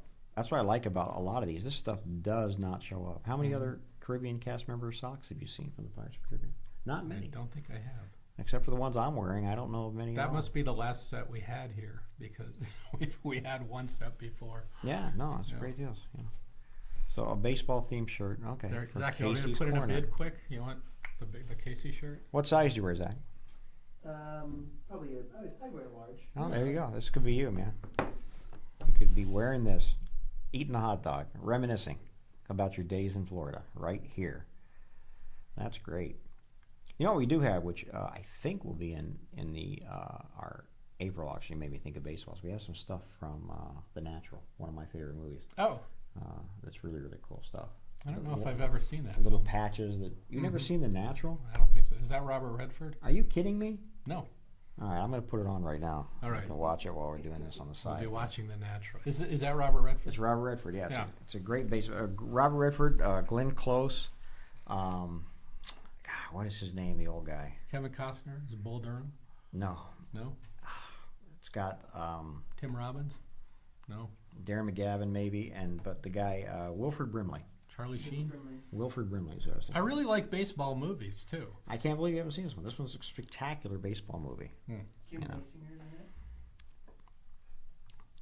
Yeah, so to remind you, somebody's asking, so to remind you guys, we have online auctions in another one here in January, at the end of January, a couple in February. In March, the Bob Clampett collection, Bob Clampett, a Warner Brothers director, an amazing collection that we talked about earlier, including some amazing Disney history and photos and such.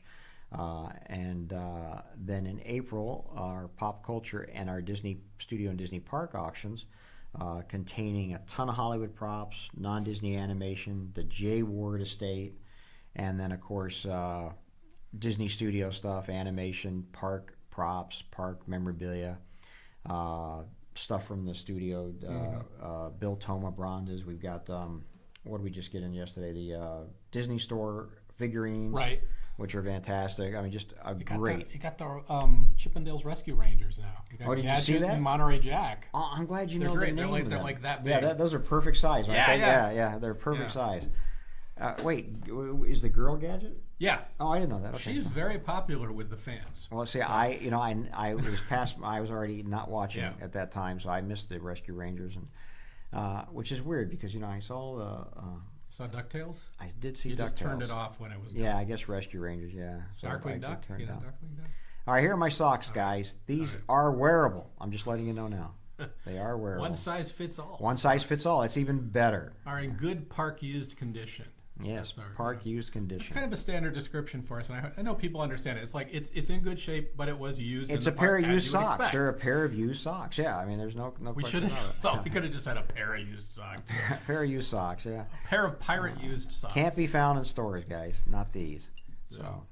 and I think you can pull these up to your knees practically. So They almost look like the Wicked Witch was wearing them when the house landed. wow, I never thought of that. That's a Wicked. Maybe. Yeah, but they have that look. Well, I think it's interesting. Who knew pirates wore socks that were striped like that? Yeah. Well, anyone that said 5 in my party, because they come over and they say how many. I don't know. I always notice the socks when they're wearing their outfit, and the striped socks really stand out. Really? Yeah, Wow. it's weird. I'm going to wear my socks on Wednesday. I'm letting you know. Folks, if you see a guy wearing pirate socks on Wednesday at Disneyland, It looks like this. a bald guy, it's me. It's me. Say hello. Come by and say hello. I'll be happy to say hello back. I'll let you take a picture of my socks, no charge. The socks are doing well. They should. I think they're Yeah. fantastic. I Yeah, think that's they're really, fair. really well. That's fair. I also like this Animal Kingdom costume that's coming up. Mhm. I think that's a very, very cool piece. And this next one, I also don't know what that is, so I'll have to ask Zach about it. Because that's nothing I've ever seen before. Which one? The What? cast member. Pin trading Satchel. satchel. Oh, Oh, I read that wrong. I thought it was a. Boy, did I read that wrong. I thought it was a member in training, a cast member in training, Cast not member trading. Yeah, I see. pin Okay. training. Boy, Oh, so I'm getting over a lot. So I have seen these before. I know what these are. yeah. So. And that was a. Do they still trade pins?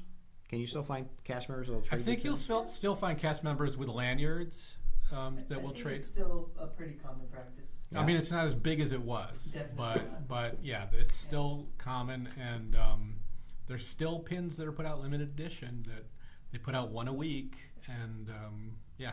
Well, I'll ask you. Just out of curiosity, do the Dapper Dans have their own pin?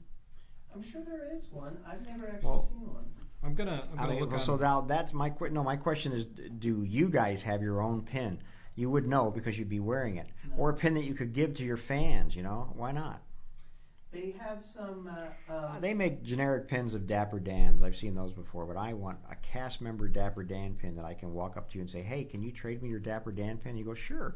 One of those. That's what I'm looking for. I got you. I'll send that up the flagpole. Yeah, I think if you would, do I need to write it out or can you remember? I think I got it. All right. And what would be cool is if it played different, like I could press it and it played a note. And I could have 4 different ones. If all 4 were played together, you would get a chord, A right? barbershop chord. Yeah. That would be pretty That cool. would be really cool, wouldn't Not a bad it? idea. A tenor, a bass, you do them all. That'd be so cool, man. So I see 21 pins on Pinpicks. Pinpicks.com is the place to look for pins. Mostly characters dressed as the Dapper Dan, Mickey, and Goofy and Right. stuff. There's one of Funko Dapper Dans, to our earlier point. Yes. I think we've had those Funker Dapper Dans here, yeah. Funker? Yeah. And Funko. We've had them both. Here's a Florida Project, Main Street, USA area box set, Dapper Dan's only. That's like a part of an one. Yeah, I want one that hits the chord. That would be really cool. Man. Oh, there's a nice one from Florida of human Dapper Dans. I like that. 1998 pin. Yeah. I'm going to patent this idea. Hold on one second. Let me get this. I don't think you can patent it. But Yeah, I am. I'm right now. I just registered the trademark. So All right. I got it. That's mine. A sound pin that just. You know what we have in the J. Ward estate, which I got to show you, Zach, after the auction. We have a calliope. He bought a calliope, like an organ grinder thing. Mhm. It's driving me crazy because it's out of tune, and I don't. If and you'd I been have within a- no clue how to tune it. if you'd been within a block of the gallery in the last couple days, you'd know we You had know a we had it. calliope. Yeah. That's funny. There's a song we sing called Streets of New York where we're supposed to imitate a calliope. Mm. Really, if you guys imitated this one, you'd be kicked out of Disneyland. I'm just letting you know up front. It's just crazy. This is a nice costume, also, by the way. From Animal Kingdom, a park I've only been to maybe one time. I've never been. I've been one time. The year it opened, Right. they had a Disney It's Anna like convention. 96.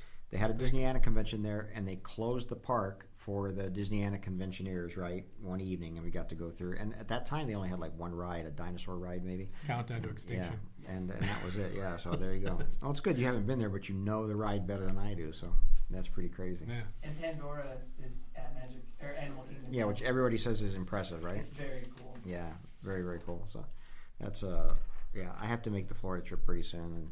And the problem is you have to spend several days there. It's not like I can go to Disneyland on Wednesday here, you know, and I'm done. But Especially with a guided tour, you're going to Yeah. be able to hit a lot of rides. Boom, boom, boom. You got to do Peter Pan. they asked, I put it on the list. They asked for a list of what rides you wanted to hit for sure, and 100% I put So they'll plan Peter out Pan their on there. walk, I Yeah. guess. That's good. Yeah. You know, Space Mountain we put on there, Peter Pan we put on there, Guardians of the Galaxy, of course. I With think. 9 people, you should do Smuggler's Run at the Star Wars because you can fill it twice. You can have all your own party on there, which would be is the best way to Well, do it. I actually just put Star Wars. I didn't know the name of the ride, so I just put Star Wars. So Ride. yeah. So they'll figure it out. You'll do them both, but Yeah.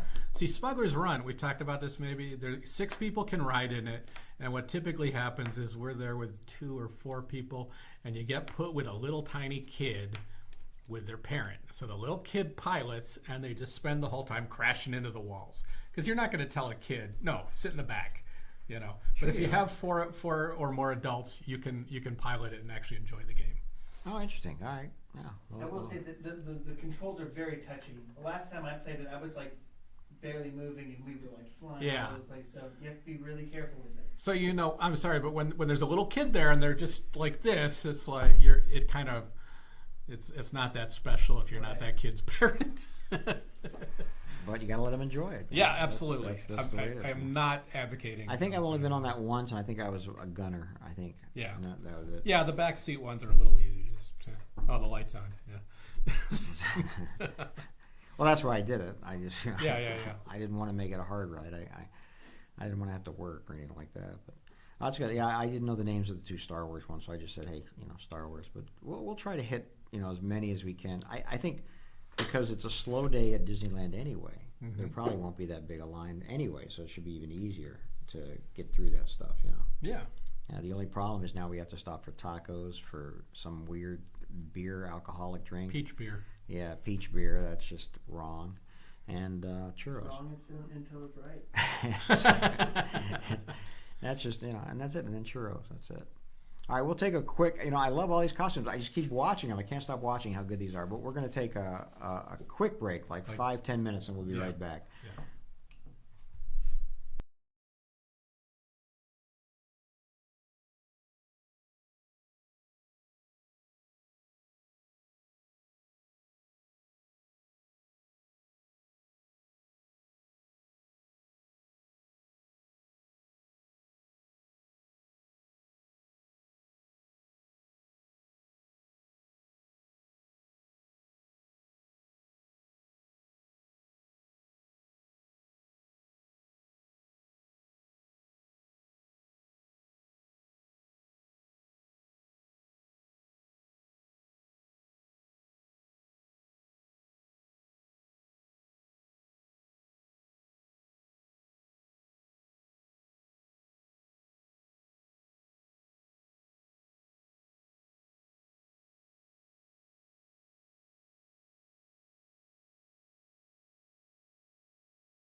Hi, we're bad guys. We're talking about this, Cover up if you this shirt. if you get blood on your shirt. Really, it's saying there's like blood stains, but they're not. Just so you know, there's no fight on the kitchen. China pavilion. No, I actually like it. I really love the chef shack. I can't cook. That's like one of those pieces of cake. I have a show.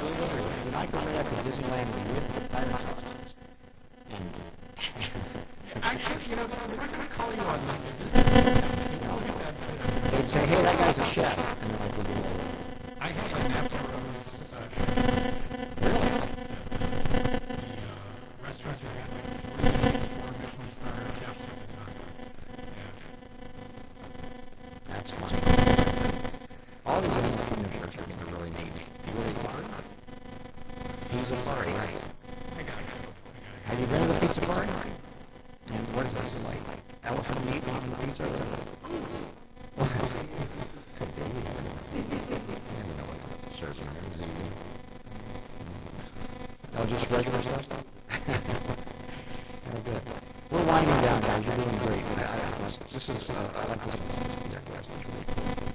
And coming up behind me is Ed's favorite piece, the Star Wars Galaxy Edge cast member. Favorite Disney piece ever? Ever. I think Disney started the company back in 1993. This is it, the Apex. The Apex. This is perfect. A couple of people are saying the sound is using both, by the way, on their end. Two people. I think I'm sure the sound. That might be just us this morning, but Engineer Zach will fix it right now. Engineer Zach? So he's fixing it right now, so hopefully that'll fix it for you guys, and you can let us know. You see what I mean? It's Han Solo-ish. I guess. I mean, where is I he? know he doesn't know. That's Well, my question is, on this right, these are cast members that are running about This it? is Okay. So the Is it a land or an area? I think it's kind of, it's not Galaxy's Edge land. It's kind of, does it skirt the traditional land? I don't know what we'll call it. But I don't know. But this would just be a cast member that's walking around and doing something on one of the flag stations. It says food service. Oh, food service. Yeah, a lot of these costumes are food service, so I can see that being the case. But they're nicely seated. It's just nice to look at. Let us know how it sounds as guys, as engineers. Tell us if you can't hear us. Yes. Okay. Hold on, we'll be right back.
Hey guys, we're back checking on the sound. We have a sound issue, so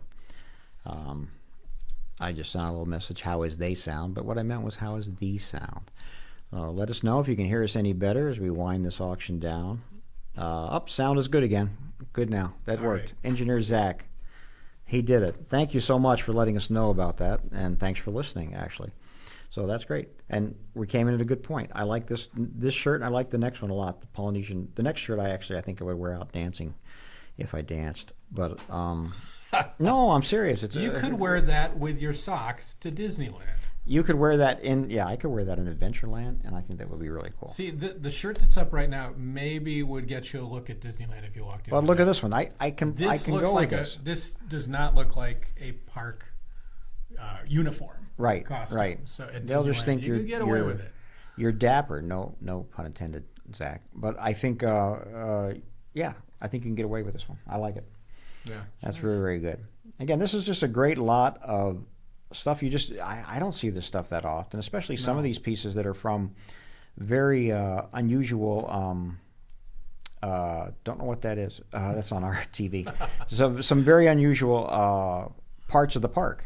Yeah. Which there's one coming up from Pecos Bill, Tall Tale Inn. Again, I'm not a Florida guy, so I don't know. And here's your cast members' Star Wars Galaxy Edge pants that go with the belt, and I think those are pretty cool.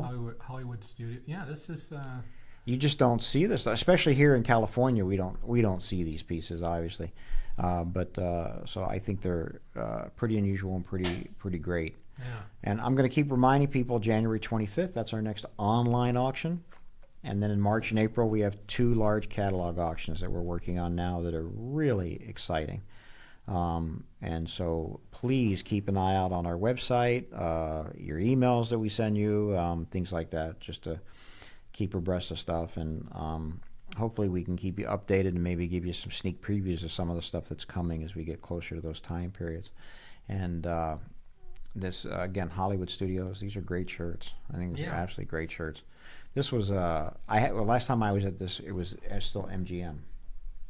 I still think of it as MGM, but I've never been. Oh, you never been? You know Never what? been My to Florida. favorite part of this, and I don't know if it's still there, was Sid Cahuenga's. They had a shop called Sid Cahuenga's. We talk about that every auction. I just love it. I mean, it was great because you could buy. You go in and they have these lobby cards and all the stuff that they were pulling out of, I guess, their archive, right? And just leftover stuff from the studio. It was Well, great. like I told you, we sent hundreds of stills from the photo library, publicity stills for films, to Sid. To Sid Cahuenga's. I think that's amazing. Because and they were good deals. I bought Jungle Book one sheets. Oh yeah. They had a ton of Jungle Book original one sheets from Jungle Book, and I think they were selling them for $50 or $100 a piece, and you could just sell them for $300-400 just easily. They were on eBay. I was selling them on eBay. I think, just really crazy how that they were selling that stuff. So that was always a big stop for us. I was doing research on Disney's MGM because we had a lot of nice, great movie ride stuff recently. Yes. In auctions. So I was doing research. I didn't know much about the park, and finding out there's areas called like Echo Park and stuff like. There's like just LA areas that have parts of the theme park named Sure, after that them. was the first California adventure. Seriously, I mean, they I had, get what you're saying. Yeah. They had the Brown Derby. It was all, it was like all these Hollywood icons. They had the Grauman's Chinese theaters there, right, Yep. and all that kind of stuff like that. It was just it was the real Hollywood feel to it, and that's why it's called Hollywood Studios. But they had that when it was the MGM too. Now, believe. how much of it survives? I mean, the theater is still there, the Chinese theater, right? I'm assuming the Brown Derby's still That's there. like the big icon at the front, Yeah, right? Chinese theater is now Mickey's Runaway Railway. It used to be the Great Movie Ride. Brown Derby's definitely still there. I think the only things they had like a mini backlot tour that they may have gotten rid of, and that was where the animation department was also. You could tour the animation. I don't know what's there now for that, or if that's still there. I know they famously had a prop room on that tour that was loaded with Henson and Lucasfilm stuff. Yes, you had like a great real prop. stuff. And they had like a stunt show, I believe, also that you would go. Was that the to. Indiana Jones? I stunt guess show? it was. Yeah. Do you know Zach? Was that The Indiana Jones stunt show? They also had a car, like a driving stunt show, that is now the Star Wars area. Oh, interesting. But the car show was very, very cool. Yeah. And was it Mickey's Starland was part of this, or is that completely different? Mickey's, what's that? Mickey's Starland, is that just gone? That was That was kind of their Toontown before Toontown here. It's where you'd go to meet Mickey and the characters. Was that where? No, I don't remember that at all. I might have the name a little off. That's what I remember it being. Where was the limo ride? California That was Adventure. California Adventure, right? Yeah, that's the Oh, first. the rock and roller coaster.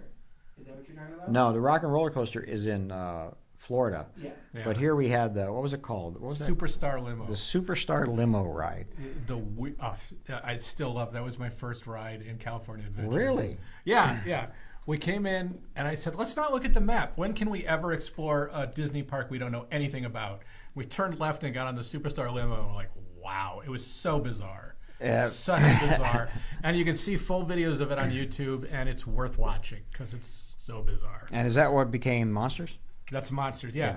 And there's remnants of Superstar Limo. Like if you look at Drew Carey and Jackie Chan's figures from the Superstar Limo are reskinned as the guys with the yellow suits from Monsters Inc. You know, Really? The hazmat guy. Oh, You can no. totally see the Jackie Chan's doing a kick, and Drew Carey is trying to sell you maps to the stars' homes. Wow. And, it's hilarious. There's a lot in the queue that is kind of a nod to the original Superstar Limo, like the characters on screen and So stuff. were the characters animatronic? What were they? They were just, they looked like big figs. Like, you remember when I was a kid in the 70s, like tobacco shops at the mall would have like a figure of Jack Benny with a head that was bigger than his whole body. Do you remember those? Yeah, sure. They're probably, they looked like those. Wow. They were like done, I think they were about this tall, just guessing from going by them. And they had Cindy Crawford and Drew Carey, Regis Philbin waving money, you know, who wants to be a millionaire? So weird. And then they added to it. There was a second iteration with more characters added in. Whoopi Goldberg was the biggest star in Hollywood that you'd see at the end. She was all over California Adventure. She was in the Golden Dreams theater. Did you ever see that? The History of California film? I never saw that. Oh. I don't even know what you're talking about. Yeah, it's all about how great California was, and you just got to watch it. I'm not going to comment on the content of the film. Really? Yeah. Wow. I've got a lot. Sounds like I have a lot of YouTubing to do. Yeah. So that'll be. So very that became interesting. the Golden Dreams Theater became Little Mermaid, the Little Mermaid ride. Oh, really? Yeah, that was a theater with Whoopi Goldberg was the host. She was like the spirit of California or something. Oh, so I know right where you're talking about in California Adventure, and I never noticed Yeah. there a ride being there before. It wasn't a ride; it was a theater. That's why I And never there were noticed two it. statues, and Whoopi Goldberg kind of flew in Tinkerbell style. Not you didn't see it; you saw a light come in and animate one of the statues. The face came to life, and it was a projection of Whoopi Goldberg. Really? Yeah. Wow, I totally missed that. Yeah. Absolutely, totally missed that. I missed that, and Cars Land. I missed the Luigi's Tires ride. I never saw that. Oh ride. yeah. I went on that once. Yeah. Yeah, did it work? It did. Oh, that's good. Yeah. It So, did. Yeah. but those are things I missed. I just missed when they were there. Absolutely, it's easy to do with those parks. I think. Same thing in Florida. You can miss a Right. lot. I think. Speaking of missing a lot, you said Sid Cahuenga, the store. I had never heard of that in my entire life, and I've gone to Hollywood Studios is one of my favorite parks, and I just looked it up, and it's because it's right by the entrance exit. So I didn't even look at it. I would go straight through it. See, and that's the first thing we would stop at Yeah. was a Sid Cahuenga's. It was like right in the center, just right this big little thing right in the center. Just had so much. I don't know what it has now, but at that time it had so much great stuff in there. It's It not was Sid crazy. Cahuenga's anymore. I know that. It is Sid Cahuenga's. It is. Yep, Yeah. Sid Cahuenga's is still there. Okay. What does that mean? Well, we'll talk off camera. Secrets. Wow. There's a mystery right there. So here we are, California people talking about Walt Disney World because we don't know hardly anything about. I can tell you that in my trips to Walt Disney World, I'm looking at what's coming up here. I love the Polynesian Hotel. Loved it. Yeah. Loved Everything it. I've seen of that, it looks great. Man, Brian's a big fan of it. Loved the restaurants in it. Loved everything about it. Loved the Contemporary Resort. Probably my favorite hotel. So what's Fantasyland Forest? I have no clue. That's what I was asking you guys. Zach is the in-room Florida expert. Yes. So I didn't realize this was called the Fantasyland Forest, but the Fantasyland Forest is just the enchanted area of the Fantasyland in Magic Kingdom. Real Right. small. And what happens in the enchanted area of the Magic Kingdom? Magical things. There's a restroom. Yeah. But now that may have changed since they expanded Fantasyland. That may not be there anymore. I don't know. if it's still there or not. But Yeah, well, I'm looking at pictures because I've known it to be just Fantasyland, but so it's like so the Fantasyland Forest is like the Be Our Guest restaurant, the new Ariel Grotto, the town of there's like Gaston's statue there, like Belle's Village, that's what it's called, and Enchanted Tales with Belle. Yeah, so it's like basically just the expansion of Fantasyland. It's a nice shirt, though. Nice. no, it's a nice Nice outfit park completely. Yeah, outfit, I don't know if that's a shirt investor. No, it's just a shirt, huh? It's like built into one. Wow. Yeah, Yeah. very nice piece. And this next one looks nice too. The Polynesian. Everything village. Polynesian, but that motif is just really good, and the hotel, the motif in the hotel is really great too. But for me, it's always been the Contemporary Resort. Have you been to that? Did you? Go I've to never that? been to Florida. Oh, you never been to So when I Florida. was Wow. a kid, of course I saw the Contemporary Resort as one of the great places. Take the monorail, goes right through the lobby. Come on. I remember having a great steakhouse, had a great restaurant up on the top. See, it's all about food for me. Had a great character breakfast place, and then it had the monorail going through it, which even as a kid, even as an adult, was just really cool. You know, Mickey's is the character, and then the California Grill is the a thing on top. Yep. Yeah, that was great. We would eat up there and watch the electrical light parade on the water from up there. You know, and that was really really cool. Nice. Do they have that electrical light parade still on the Yeah, water? Yeah. yeah. They have to pipe that music through all of the Magic Kingdom. Yeah, it's Mhm. crazy. Really, really crazy. Good stuff. Yeah, this is a great motif. It's like I said, and I like this hotel. We used to go to this hotel because the restaurant was really good and had some really nice meals. And you know what was cool? This is the first time we learned it in Florida. I was there with Janine, and we ordered this soup, and she loved the soup. And we just said, "Hey, is there any way to get the recipe?" And they print it up for you in a second and hand it to you. It's really, really cool. Yeah. It was really, really nice of them. So I thought was that Yeah. really great. And look, here's another one. These That's are a so nice shirt. That looking. matches the red one earlier. I could do costume changes with these while I'm in Disneyland. These are perfect for that. That's it. But it's winding down, folks. 7 more lots here, or actually, my addition's wrong. But Is 11 the last one? 7, 14 is the last one. 7 more lots. Yeah, you're getting No, you through got there. the right edition. I did pretty good. Yeah, I'm really really proud of myself. So next time you're going to have a report on Disneyland for us. I'll have a report on Disneyland for you. Take photos, anything you want to talk about, whatever you want to talk about. Give us your review of Disneyland. I will. You know, and again, this is the first time I've been there in a long time, so it'll be really interesting. I did go. I will say I did go last year, and I didn't enjoy it, or maybe a year and a half ago when they started doing the stuff with the phones. You know, was it the genie? No, but I don't have to worry about that on this one. But the genie thing keeps you from looking around and seeing Right. everything that's going on. You know, and you're stuck on your phone. A But guided tour is the nicest way you can go. You're going to have a very nice tour guide, and you don't have to worry about anything. that'll just be walk really you cool over. to watch and see exactly what's It's going to happening. be a really you know? nice day for you. That'll be exciting. I think it'll be worthwhile. And yes, I will report back on our January 25th online auction, which we're building as we speak, and I believe has more of these costumes in it also, as well as pins and some other things that will be really cool. So it's really worthwhile. But I'll report on that. I'll report on the food that I do eat there, and we'll see what kind of opinions I get.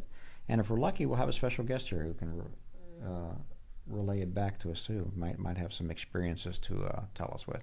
Oh, I have an idea. Someone who may be a Yes. guest? All right. Yeah. I like the sound of that. Yeah, That means I don't have to book them. I have an idea. I'm working. We'll see if it works. All right. You never know. Very cool. That'll be good because we like having some other people here besides just me and you.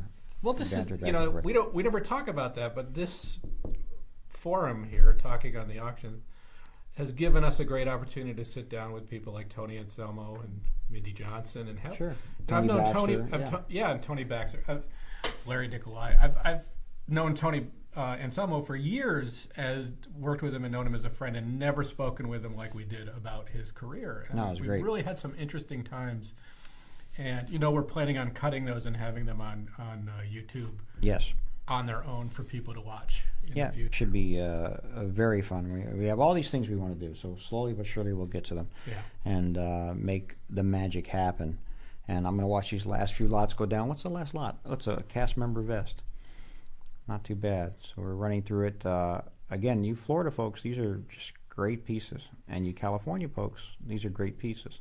I think, you have people who are nostalgic for when they visited the park, they remember these costumes, and I think people that had these jobs want to bid on them too. Well, you know what? But it was odd for me. So I visited the park. You haven't. Zach's visited the park. I don't notice these costumes. They're themed. Everything's just perfectly themed, and I don't notice them until we get them in. And I say, "Oh yeah, that works great. I can see why this guy wore that. I can see why this is what they did." To your point, that's a problem we have sometimes with a costume when we're trying to identify it. Yeah. We can know from a tag it's Disneyland, and we're like, Well, that's the best kind of uniform. The one that just melds into the where you are, the park. Yeah. And I mean, Pirates is easy. I get that. But Right. some of these Plus the other, socks. some of these other ones like the Casey's Corner and all these, you look at them and you go, wow, this I would never notice this on this person if you didn't call it out. So. I've noticed the Haunted Mansion costumes, especially the cold weather costumes, the coat and stuff. Yeah, I love those because they look like Hammer horror films from the late '60s, which is when the mansion opened, and I just love that style to them. But aside from those two, I couldn't. You could show me 5 different outfits, and I wouldn't know which one was the Jungle Cruise skipper's outfit. You're not looking at him. You're looking everywhere but him. Yet he fits in so well. And not only that, for me, it's not maybe the skipper as much as it is the guys running the line and doing all that kind of stuff. Right. Those are the ones that I think are really fascinating because they're themed so well and made to fit. Yeah. So I love that. Here we are, the last 2 right here. And this one, Mickey's Very Merry Christmas Party. Again, who knew? And actually fairly popular, looks like, too. So somebody knows. That's fantastic. And thanks again, you guys. Great bidding today. This was this auction flew by, and we appreciate all that everybody hanging in there. And there's still quite a few people hanging in there here for the last one as it comes up. But this one's going to take us 4 to 5 minutes. Keep bidding. We'll keep talking. Oh, sorry. Yeah. Oh, that's it. You almost fell asleep, didn't you? So how about those Red Sox? Yeah. How about those Red Those Sox? red and orange striped socks. It's the Pirates of the Caribbean. Oh, it's so terrible. I'm excited to wear those on Disneyland now, and I am going to wear them. So. Okay. I'll see if the tour guide notices. All right. I'll see if he notices, and I will report back. I guarantee you they won't notice. Yeah. They'll be very happy. They'll be very nice. They'll do a great job of guiding you. They will not notice your socks. I'll have to mention my socks. I'm wearing some socks. Well, when we go on the Pirates ride, I will show them to them. So I'm going to say, hey, we're wearing the same socks. That's how I'm going to reveal. That's how I reveal. Right there. Yeah. That's how I'll reveal. That's perfect. Well, I'm looking forward to that story. Yes, I have somebody video it on their phone for us. Record it on the phone for us. Okay. Here we go. It's the last lot, guys. Again, thank you so much. Thanks for visiting with us, and we'll see you in a few weeks. January 25th is our next online. Keep an eye on the website. So many exciting pieces coming up. I just can't tell you. And if you're in the LA area, come visit us in Studio City. We'd love to see you and love to talk to you. Ed's available every day. He'll talk to anybody who comes in, and we'll send him out. It's true. Yeah, it is true. It's true. Actually, Sadly, yeah. Sadly, it's very true. So you come here, Ed will sit down and have a cup of coffee with you. You guys can tell stories together. It'll be really fun. So anytime you're in Studio City, please stop by. Thanks for watching and for chatting, and we love to hear from you and get questions and corrections. It's very helpful. And that's it. Good night, everybody. Thanks again.